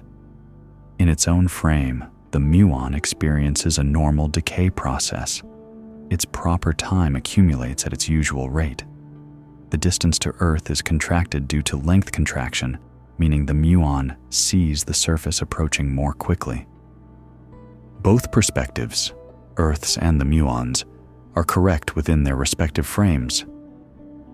Relativity does not offer a single universal duration. It offers consistent, frame-dependent measurements. This evidence illustrates that time is not a universal, homogeneous medium. Proper time is path-dependent. High-speed particles accumulate time differently from stationary clocks. The difference is not abstract. It is manifest in counted events. The decay of each muon is a discrete measurement of time along a world line. The sequence of these decays provides incontrovertible data about how time behaves under motion. Experimental setups using muons leave little room for ambiguity. Detectors measure the number of surviving particles, the distribution of velocities, and the decay rates with extreme precision. The agreement between prediction and observation is exact. No assumption about subjective experience is necessary. This is time revealed directly by the physical world, independent of human perception or theoretical preference. Other particles exhibit the same principle. Pions, kaons, and other unstable mesons follow trajectories and accelerators that demonstrate measurable dilation. Particle accelerators routinely account for relativistic time when designing experiments. High-energy muons survive longer than non-relativistic counterparts. Accelerated particles decay in accordance with their velocity and path through space-time. Every decay counts. Every count confirms the framework. The importance of these observations extends beyond particle physics. They demonstrate that time is operational, measurable, and relational. A muon is not aware of its motion. Its internal clock, its decay process, simply accumulates proper time. The disagreement with an Earth-based clock is not perceptual. It is objective, recorded, and predictable. Proper time is tangible through the accumulation of events. This evidence is quietly disturbing because it confronts everyday intuition. You perceive time as flowing uniformly. A clock ticks steadily, seconds appear equal. Yet high-speed particles defy this assumption. Duration is not intrinsic to the universe as a whole. It depends on path, velocity, and gravitational context. Even the smallest, most fleeting processes reveal the relational and fragmented nature of time. Muons, invisible to the naked eye, act as empirical witnesses. Their decays confirm that time bends with motion. The passage of seconds is not absolute. What you measure locally is not necessarily what occurs elsewhere. The universe's most fundamental processes accumulate time differently depending on trajectory. Counted events record this truth unambiguously, demonstrating that time is not universal, only experienced. Every surviving muon that strikes the Earth's surface is proof. Each is evidence that time does not move at a single rate. The measurement is direct, the discrepancy unavoidable, and the conclusion inescapable. Motion alters duration. Time is not constant. It is dependent on the world line, empirically confirmed by particles that decay as nature counts them. Measurement without interpretation. Relativity does not claim time feels different. It claims clocks record different durations. This distinction matters. The theory survives because it predicts numbers, not sensations. The unsettling implication is that your experience of time provides no reliable information about its physical behavior. Human perception is inherently local and self-consistent. Your heartbeat, thought processes, and body rhythms synchronize perfectly with your immediate environment. Seconds feel equal, minutes feel equal, and hours pass as expected. Yet these perceptions carry no information about how time is accumulating elsewhere, even for clocks that are nearby, but moving relative to you. Experience is insulated. Proper time unfolds according to the path taken, not according to the perception of any observer along that path. Relativity formalizes this distinction. It does not ask you to feel the difference. It provides equations, numerical predictions, and measurable outcomes. Lorentz transformations, time dilation, and gravitational redshift are operational rules. They describe how durations between events differ when measured along different trajectories or in differing gravitational potentials. Each prediction is empirically testable. Sensation is irrelevant. The evidence is abundant. Atomic clocks flown on airplanes, satellites orbiting Earth, muons traversing the atmosphere, and particles accelerated to near light speeds all provide counts of elapsed time. Their recorded durations match relativistic predictions to extraordinary precision. No observer's perception is required to validate these results. The universe measures itself through processes, independent of consciousness. Measurement is fundamental, experience is optional. This separation is deeply counterintuitive. Your brain constructs continuity from sequences of events. You are convinced that time flows uniformly, but physics shows that this flow is an internal artifact. The number of ticks on a clock depends on velocity, gravitational potential, and path. Two observers can record wildly different durations for the same segment of universal history while both feeling normal internally.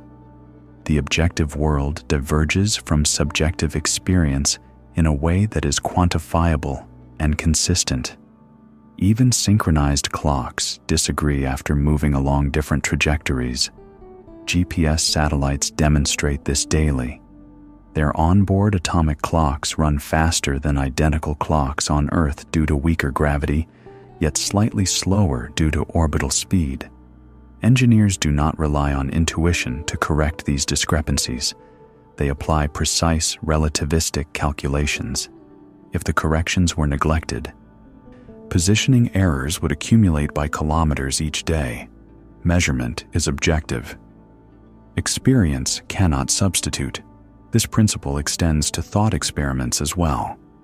In the twin paradox, the traveling twin ages less upon return, yet along the journey, each twin feels time passing normally. The asymmetry is revealed only upon reunion when proper times are compared. There is no experiential anomaly along either path. Relativity concerns accumulated quantities, not sensations. Reality unfolds independently of awareness. The implication is unsettling because it undermines the assumption that perception tracks fundamental properties. You may trust the rhythm of your pulse, the interval between thoughts, or the sweep of a second hand, yet none of these registers relativistic effects. Time behaves according to physical laws, not cognitive construction. Your experience is locally consistent, but globally unreliable. Measurement without interpretation forces a re-evaluation of what knowing time means. Numbers on a clock, decay rates of particles, and signals from satellites are real. They are observable, verifiable, and predictable. What you feel is an internal alignment of processes. It has no correspondence to the universal accumulation of duration along different world lines. Reality is not anchored to consciousness. Relativity teaches that the only reliable information about time comes from direct measurement, not intuition. Proper durations differ along paths, but they are precise, quantifiable, and reproducible. Experience is a local construct. The world obeys laws that count moments, not feel them. The unsettling consequence is that even your most intimate perception of duration, what you believe is the passage of seconds, is irrelevant to the physical structure of time itself. Your senses assure continuity, but the universe operates according to counts, paths, and measurements. Time is real, objective, and measurable, yet entirely indifferent to what you experience. The discrepancy between perception and measurement is not an error. It is the fabric of reality itself, quietly, consistently, and inexorably. Time as a dimension, not a process. In physics, time is treated as a dimension similar to space, with constraints and structure. Movement through it depends on how you move through space. This removes the idea of a universal ticking mechanism. Time becomes geometry rather than process. This reconception begins with the framework of space-time. In Einstein's relativity, space and time are not separate entities. They are interwoven into a four-dimensional continuum. An event is located not only by its spatial coordinates, but also by the time coordinate associated with its occurrence. Time is a coordinate axis, much like length, width, and height, with relationships defined by the geometry of space-time rather than by an independent mechanism pushing moments forward. The behavior of clocks along different paths illustrates this. Proper time is accumulated along a world line, the path an object traces through space-time. An object moving rapidly through space experiences less proper time than a stationary one, not because its internal processes are slowed by some external force, but because its path through the temporal dimension is altered by motion. Duration is a geometric property of the path, measured by the interval between events along that trajectory. Gravity further exemplifies this geometric interpretation. Massive objects curve space-time, creating regions where the time dimension is stretched or compressed. A clock near a massive body accumulates less proper time than one farther away, even if both appear stationary relative to each other. Time is not a flowing substance reacting to external influences. It is a property of the geometric structure in which all motion occurs. Clocks record the distance traveled along a curved temporal axis. Viewing time as a dimension eliminates the notion of universal simultaneity. Just as there is no universal x-coordinate that defines a single horizontal line across all space, there is no universal time that defines a shared now across all frames. Each observer's measurement of duration is constrained by their trajectory through space-time. The concept of a global ticking mechanism, an objective, uniform passage of seconds, is incompatible with this structure. Time is measured along paths, not imposed externally. This geometric perspective also clarifies the relational nature of temporal effects. Time dilation and gravitational redshift are consequences of the curvature and orientation of space-time along a world line. There is no intrinsic slowing or speeding of a universal clock. Clocks tick at rates determined by the intervals measured along their paths. The physical behavior of time is encoded in the metric of space-time, not in the operation of any device or the sensation of an observer. The distinction between dimension and process extends to causality. Events are constrained by the light cone structure of space-time. No signal can propagate faster than light. The ordering of cause and effect is maintained locally along each path. Time does not flow to enforce this order. Rather, the geometric structure defines which events can influence others. Direction and accumulation are encoded into the topology of space-time itself. This shift in perspective is deeply counterintuitive. Human experience treats time as a sequence of events, a moving present, a ticking clock. Physics replaces this intuition with a static framework in which all events are located in a four-dimensional geometry. Motion through space determines movement through time. Duration is calculated by intervals along paths, not by observing a universal beat. Time becomes a measurable property of structure, not an experienced process. The geometric model also explains why time differences emerge between observers. Two objects moving differently or existing in different gravitational potentials follow world lines of differing lengths. The intervals along these paths differ, producing measurable differences in proper time. These differences are not anomalies or illusions. They are consequences of the geometry of space-time. The unsettling implication is that the passage of time you feel is entirely local, a projection of changes along your own world line. There is no external rhythm, no global cadence. Time exists as structure, as a dimension to be traversed, not as a substance to flow. What you experience as sequential moments is merely the intersection of your world line with this geometric framework. Duration, rate, and accumulation are all encoded in paths, not in a universal ticking mechanism. Time, in this sense, is silent and indifferent.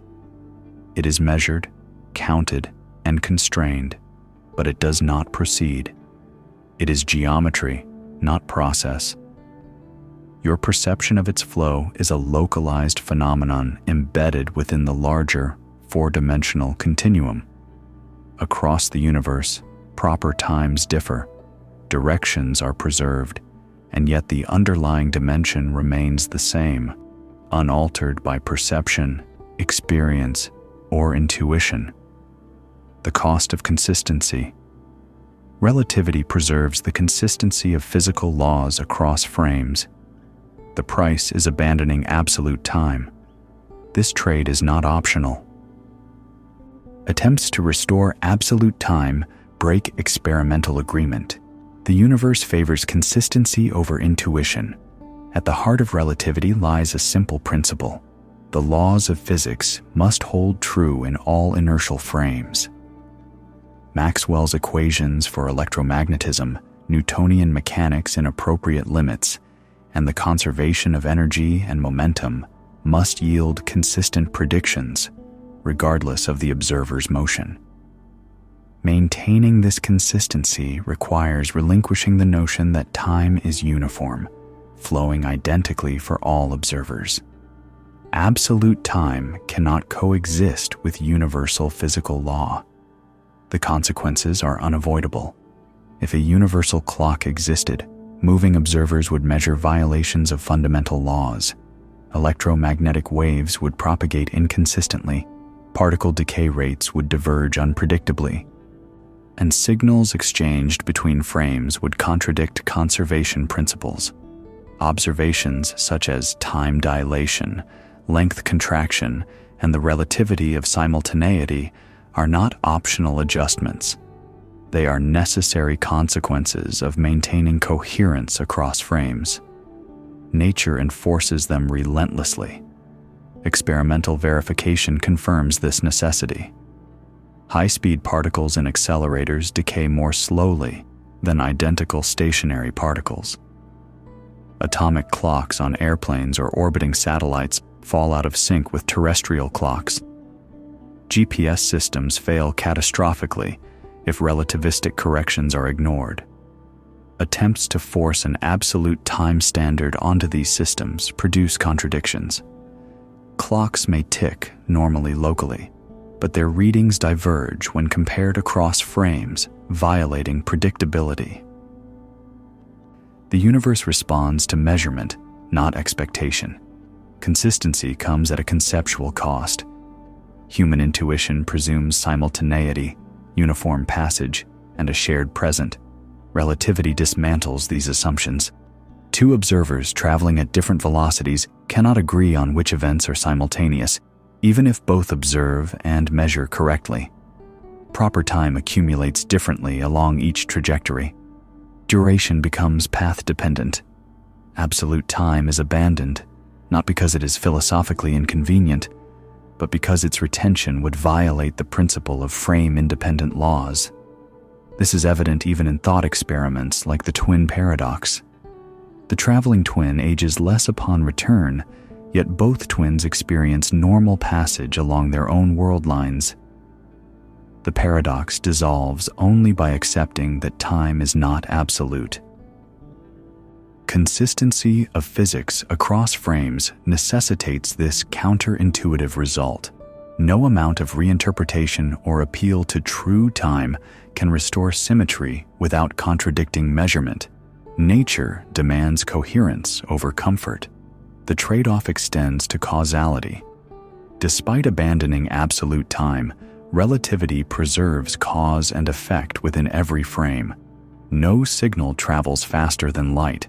Event ordering is locally consistent, yet globally dependent on the observer's frame.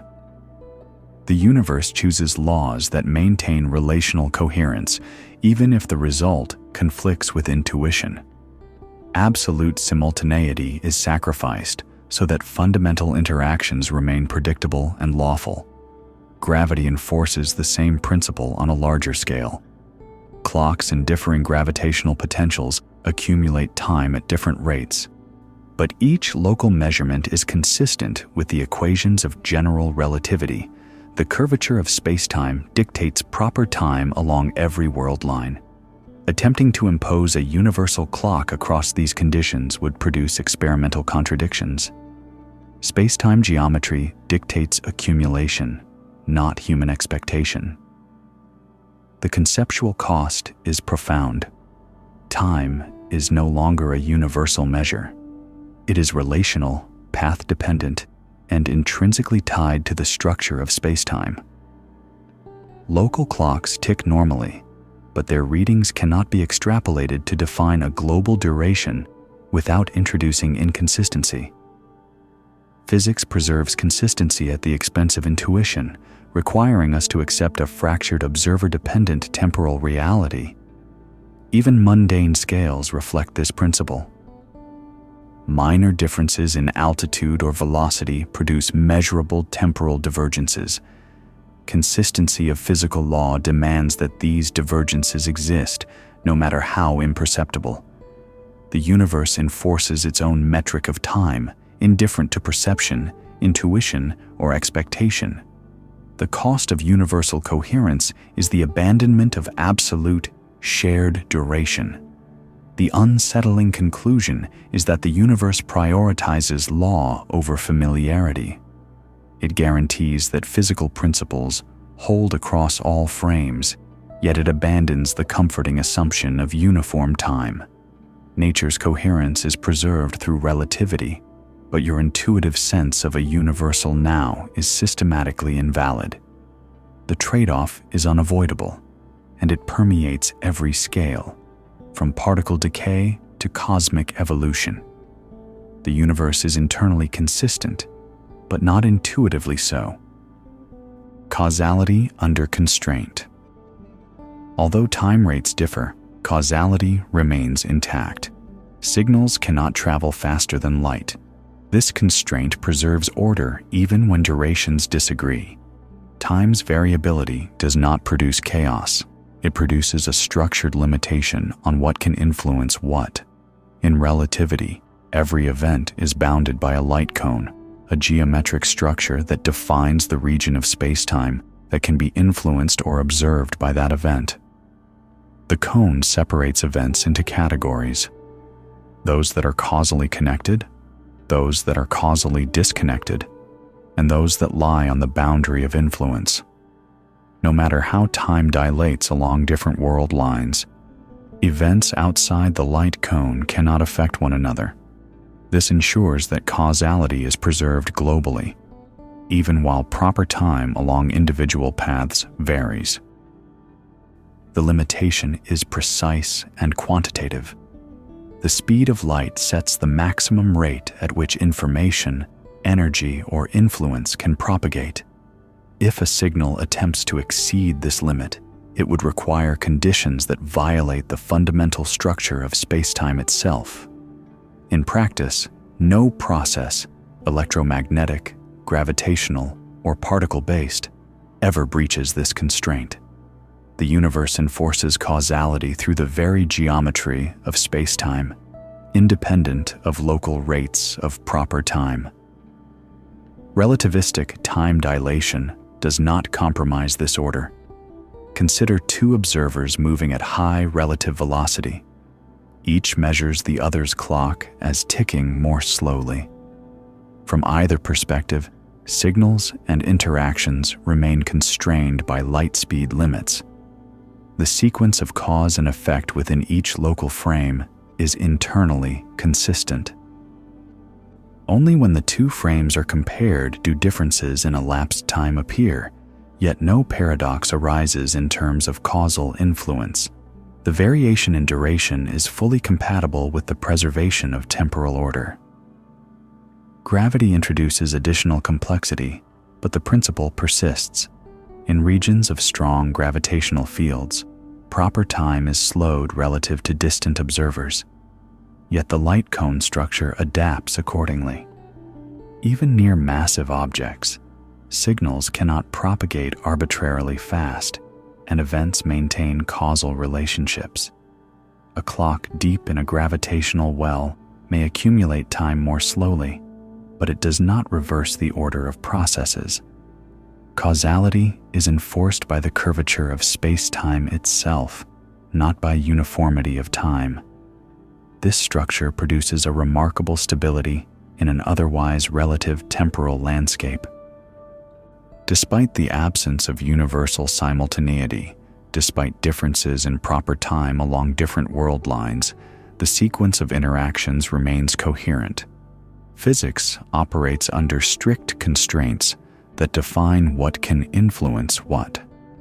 The variability of time produces no randomness. It imposes relational structure. Proper time may differ, but cause precedes effect along all admissible paths. The constraint is observable in practical systems. GPS satellites, moving rapidly and existing at higher altitudes than terrestrial receivers, experience different rates of time accumulation. Engineers account for both relativistic velocity and gravitational effects to ensure signals maintain proper sequencing. The preservation of causality is not a theoretical abstraction. It is operationally necessary. The universe provides the rules, and adherence to these rules is evident in every successful measurement or prediction. Even at cosmological scales, causality is preserved. Light from distant galaxies, though redshifted and delayed by expansion, still conveys information that respects temporal order. Cosmic events cannot influence one another faster than the constraints of space-time allow. Time dilation and expansion introduce differences in duration, but never in the sequence of cause and effect. The universe remains ordered, predictable, and lawful. The implication is profound. Time's variability is not a source of disorder, but a structural feature embedded within a framework that enforces order. Duration is local, relational, and path-dependent, but causality is global, geometric, and invariant. The arrow of time is respected, and interactions unfold according to strict, measurable constraints. The unsettling consequence is that even in a universe where time flows differently along different paths, nothing is truly arbitrary. Every effect remains bound by prior causes, every signal constrained by the speed of light, every sequence protected by space-time geometry. Time may stretch and contract, proper durations may diverge, but order, causal coherence, is absolute. The variability of time is not a breakdown of reality. It is a manifestation of a deeper, structured limitation that governs what can influence what, everywhere, at all scales. The local nature of reality. Everything you measure happens locally. Time, like distance, is defined in your immediate environment. Global statements require stitching together local measurements that never align perfectly. Reality becomes a patchwork rather than a single synchronized whole. When you observe your surroundings, you take for granted that distances, durations, and sequences are consistent. Your room, your body, and the instruments you use all define a coherent local framework. Clocks tick, rulers measure, and signals propagate according to predictable patterns. Locally, physics appears orderly, continuous, and reliable. Your experience reinforces the assumption of a singular reality extending beyond your immediate environment. Yet physics demonstrates that this apparent unity is an illusion. Time and space are not universal absolutes. They are properties measured along local paths, accumulated along world lines. Any attempt to combine measurements from distant locations introduces inconsistencies. Proper time differs depending on relative motion and gravitational potential. Lengths contract or expand relative to velocity. Signals between separated points travel at finite speed and are affected by curvature. The more distant the measurements, the more they diverge from an internally coherent frame. Reality is irreducibly local.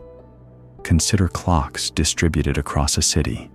Even minor differences in elevation, speed, and gravitational potential produce measurable discrepancies. One clock on a skyscraper ticks slightly faster than one at street level. A clock in a moving vehicle accumulates time differently than a stationary one. Locally, each clock functions normally. When the readings are compared, divergences appear. Extending this to planetary, solar, or galactic scales magnifies the effect. No two measurements converge perfectly to define a global, universal present. The process of stitching these measurements together is necessarily approximate. Cosmologists, astronomers, and physicists construct coordinate systems to describe events across large distances. These systems, such as co-moving coordinates in cosmology or inertial frames in relativity, provide consistent frameworks for calculation. They do not, however, define reality itself. Reality is what each measurement captures along its local path. Global constructs are models, not absolutes. This patchwork nature applies to both space and time. Spatial coordinates may be mapped, but curvature and relative motion alter distances as measured locally. Temporal coordinates may be assigned, but time dilation, gravitational redshift, and differing proper times ensure that no single timeline describes the entire universe accurately. Each world line carries its own internally consistent history, yet no aggregation produces a perfect universal chronology. The local character of reality is reinforced by causality. Influence propagates only within light cones. Events outside an observer's causal horizon cannot affect that observer directly. What exists for you is defined by what can interact with you, measured in your local frame. The broader universe exists only as a network of comparisons, each constrained by distance, velocity, and curvature. No overarching absolute now unites them. Even at cosmic scales, the principle persists. The light from distant galaxies, redshifted and delayed, carries historical information that must be interpreted relative to local frames. Two observers separated by billions of light years would reconstruct elapsed times differently.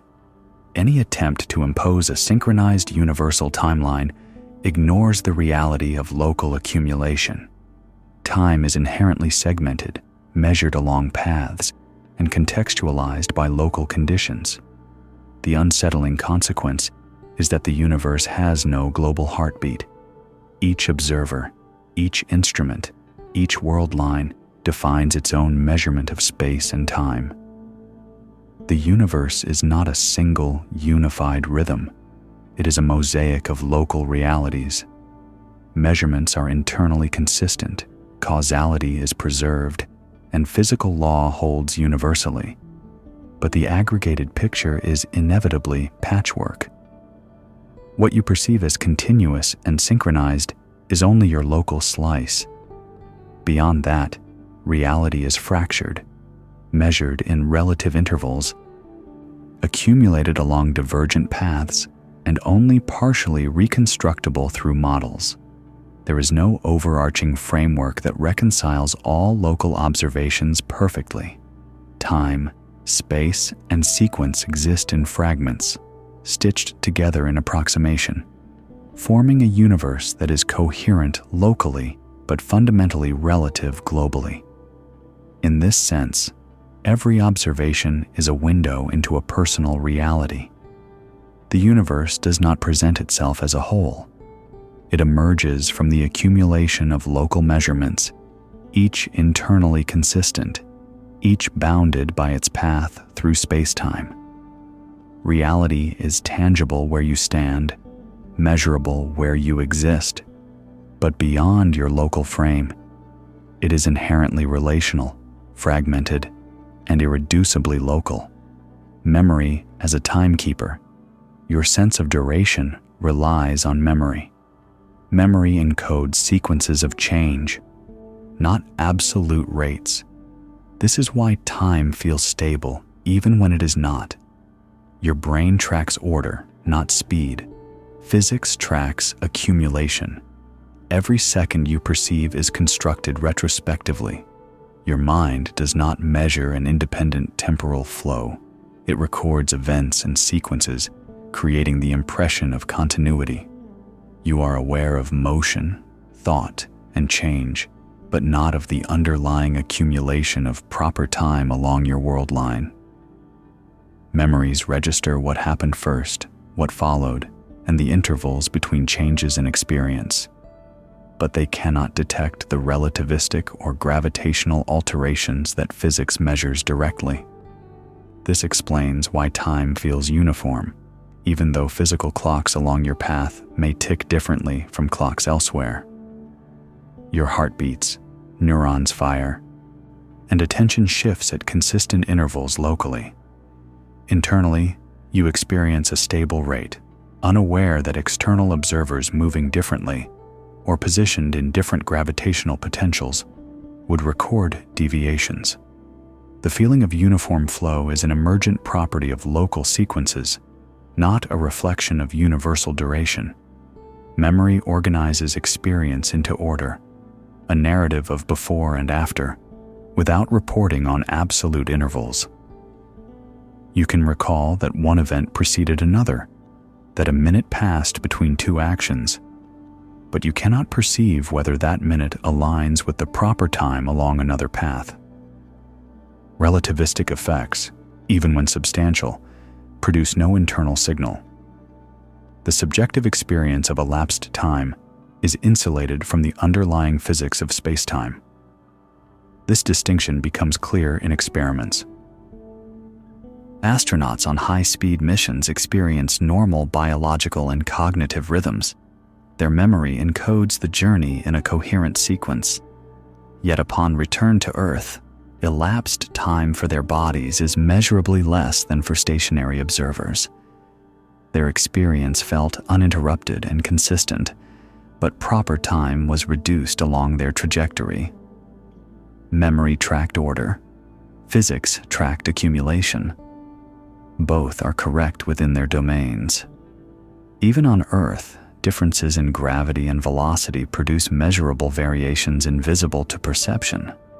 Atomic clocks, separated by mere centimeters in elevation, tick at slightly different rates, yet human cognition remains oblivious. Memory, which depends on chemical and electrical changes in the brain, is too coarse to detect these tiny disparities. The illusion of uniform duration persists because the brain does not measure absolute accumulation. It encodes the sequence of change and the relational structure of events. Physics, by contrast, does not rely on perception. Proper time is quantified by repeated measurements, by counting oscillations, by recording decay events, and by comparing synchronized clocks. These processes are objective and frame-dependent. They reveal differences in accumulated duration that memory cannot apprehend. Time is real in physics precisely because it is measurable, not because it is experienced. The separation between memory and measurement underscores the relational nature of time. Events are ordered, sequences are coherent, yet accumulation varies with path and environment. What you perceive as continuous seconds is merely the alignment of internal processes along a specific trajectory. Relativity demonstrates that any other path would accumulate differently, yet experience along that path remains self-consistent. Memory encodes order. Physics encodes intervals. This has philosophical implications as well. Your experience provides no direct evidence of the physical behavior of time beyond your local frame. You cannot sense time dilation or gravitational slowing. Your intuition assumes a universal flow, yet this flow is constructed entirely from memory and perception. Reality, as revealed by physics, operates independently of these subjective signals. Ultimately, memory functions as a local timekeeper, reliable only for internal coherence. It preserves sequences, maintains causality within experience, and gives the sensation of stability. Proper time, however, is an objective property of the world line, independent of perception. The universe tracks accumulation. The brain tracks order. The apparent stability of time in consciousness masks the deeper, variable structure that governs all measurable processes. Memory gives continuity, but measurement reveals reality. The impossibility of reversal. Changing the rate of time does not allow you to reverse it. No observation permits backward accumulation of proper time. The asymmetry remains unexplained. Time varies in speed, but not in direction, a constraint without a complete cause. Relativity demonstrates that proper time can accumulate at different rates depending on motion and gravity, yet this variation never includes a reversal of direction. A clock moving at high velocity relative to an observer or residing deep within a gravitational well ticks more slowly, but it always ticks forward. Even when durations are drastically different between world lines, the sequence of events preserves order. Cause precedes effect, interactions follow physical law, and the universe maintains coherence along all paths. The arrow of time is unbroken. Experiments reinforce this limitation. Muons traveling through the atmosphere experience substantial time dilation, surviving far longer than they would at rest, yet they decay in the expected forward sequence. Atomic clocks aboard orbiting satellites tick faster than their counterparts on Earth due to weaker gravity, yet they do not run backward. High-speed particles in accelerators accumulate proper time more slowly than stationary clocks, yet the decay products occur in conventional sequence. Variation in rate does not imply the possibility of temporal inversion. This asymmetry is consistent even at cosmic scales. Light from distant galaxies emitted billions of years ago travels across expanding space, arriving now as a record of events in the distant past. The duration along the photon's path may differ from the proper time of an observer measuring it locally, yet the sequence remains fixed. The expansion of the universe stretches intervals, redshifts signals, and alters measured rates, but does not reverse the causal order of events. Proper time is path-dependent, but unidirectional. Entropy further emphasizes this constraint. The second law of thermodynamics dictates that disorder increases over time in closed systems. Even in regions of strong time dilation or extreme gravitational fields, local processes follow the same rule.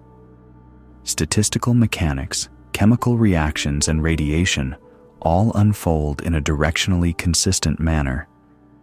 Variation in speed cannot negate this trend.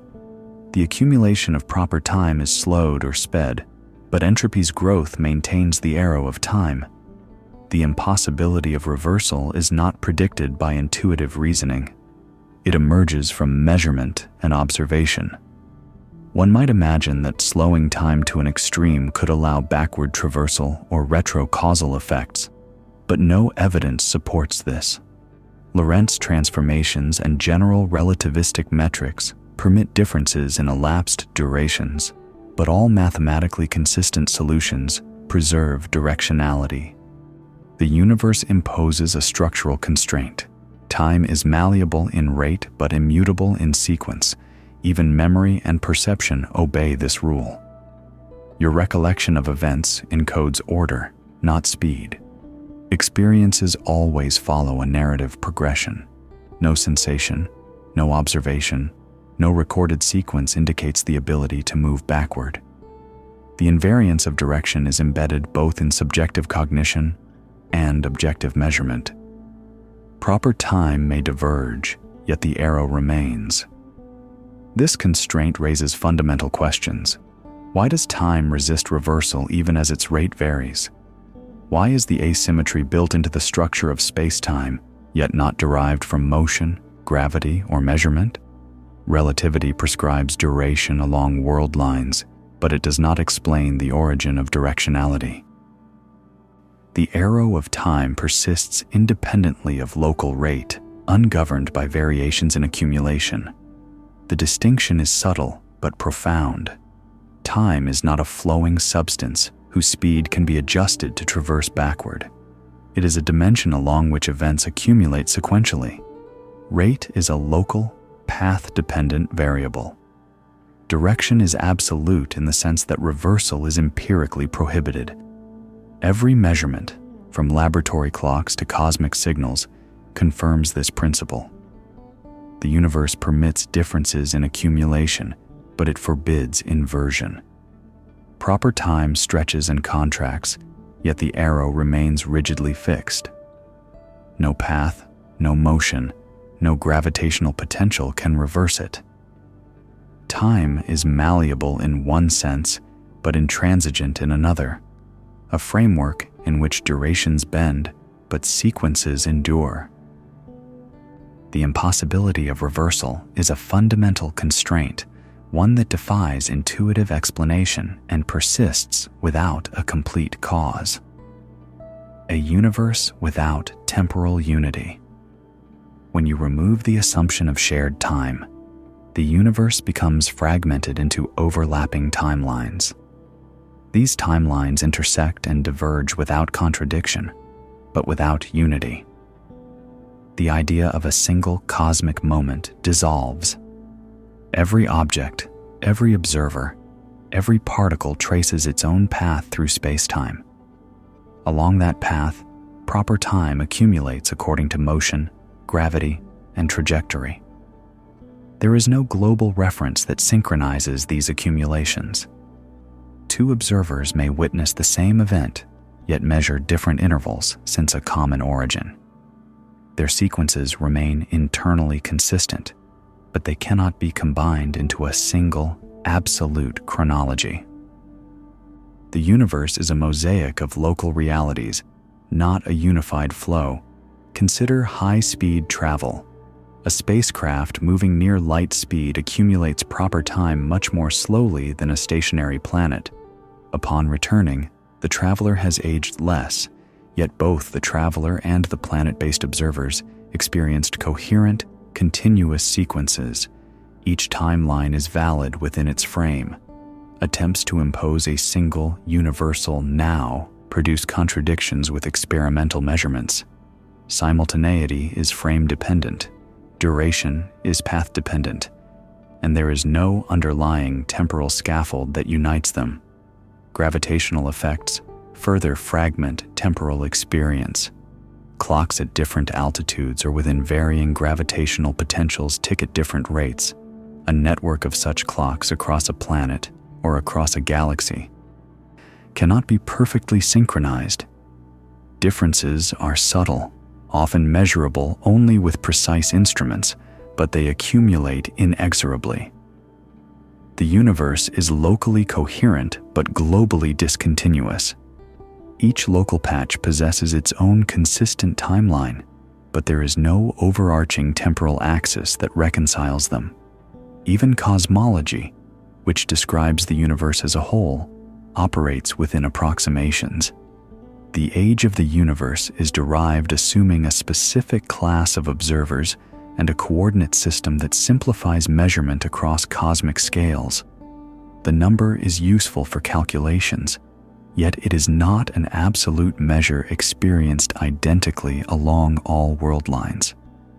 Different observers moving along divergent paths or situated in varying gravitational environments would accumulate different durations since the same cosmological origin. The universe does not present a single temporal narrative. Interactions between timelines are constrained but incomplete.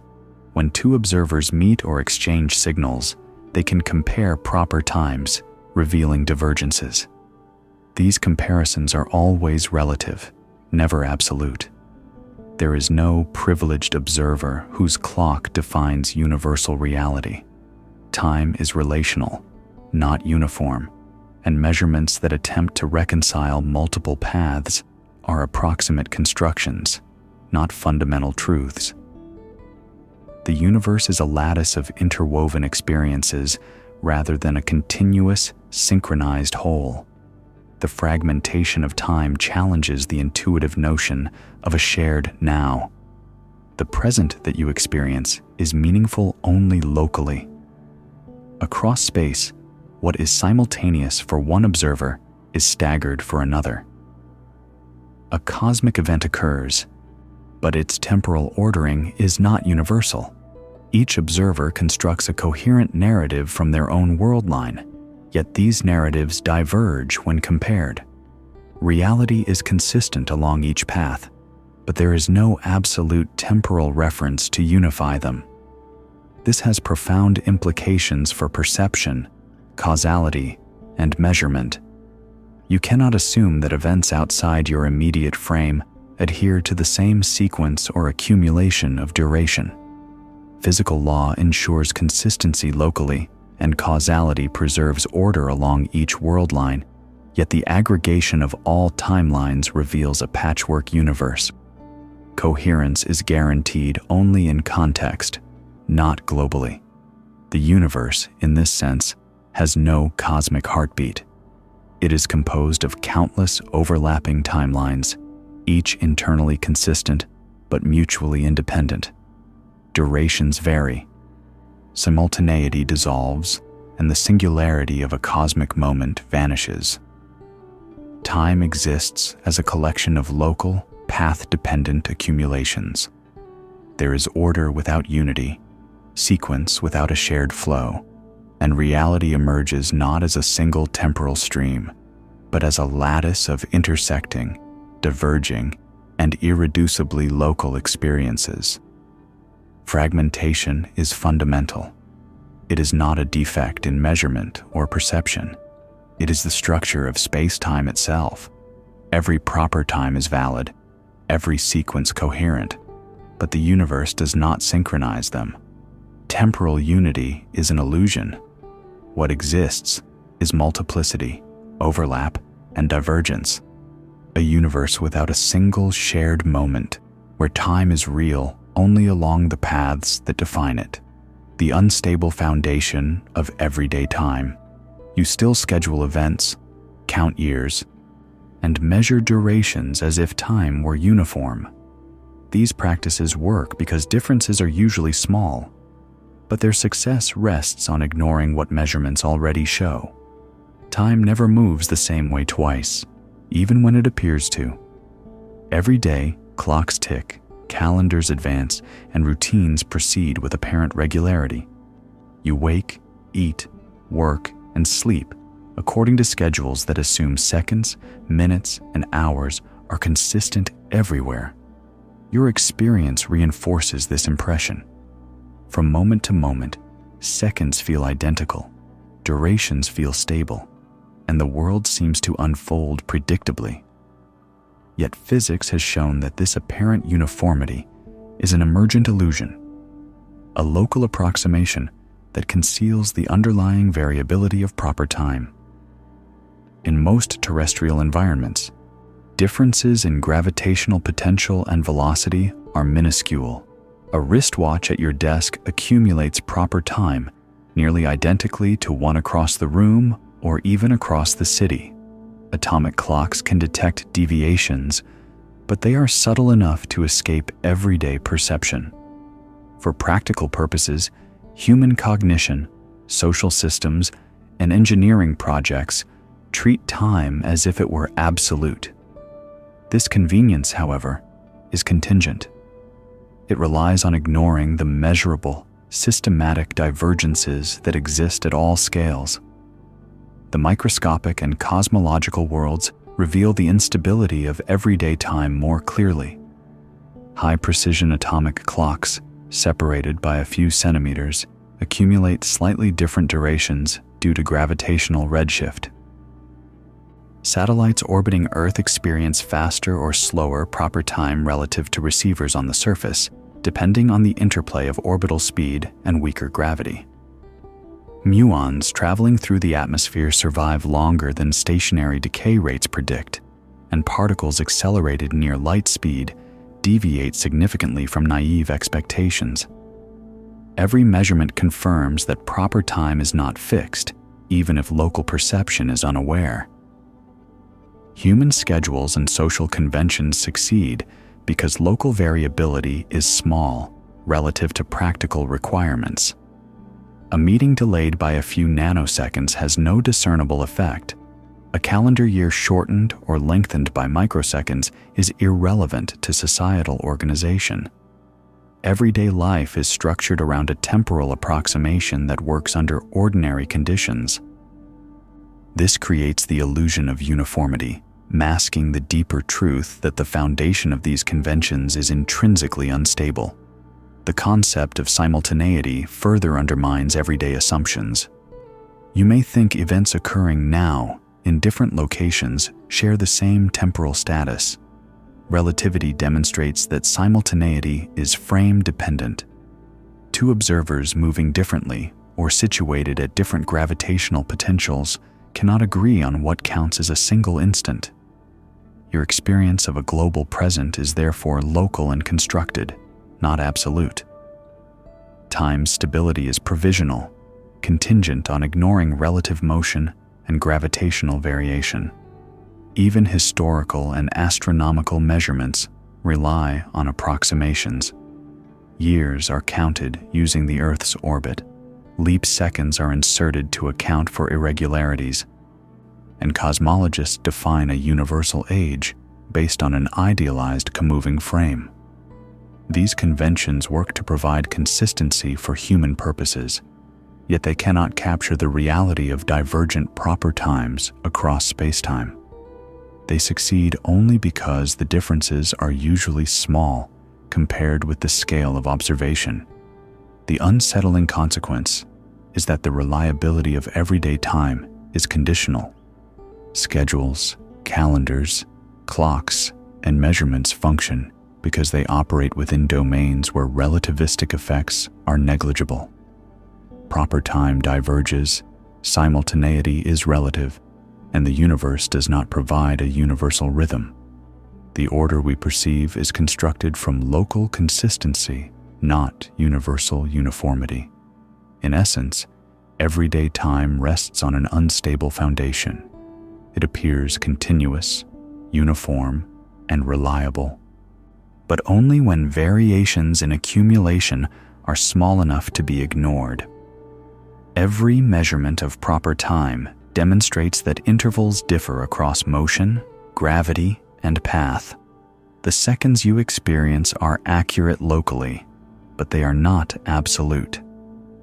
Time never moves the same way twice, and the apparent stability that governs daily life is a delicate approximation, a practical fiction built atop the underlying variability of spacetime. Even as you organize your day, trust your watches, or plan years ahead, the universe silently asserts its irreducible complexity. Time is measured, accumulates differently along different paths, and is locally reliable but globally variable. The foundation upon which everyday temporal order rests is neither fixed nor uniform. It is a patchwork of locally consistent intervals, perpetually shifting in ways you cannot feel but can always measure. The stability you take for granted is provisional, fragile, and fundamentally relative.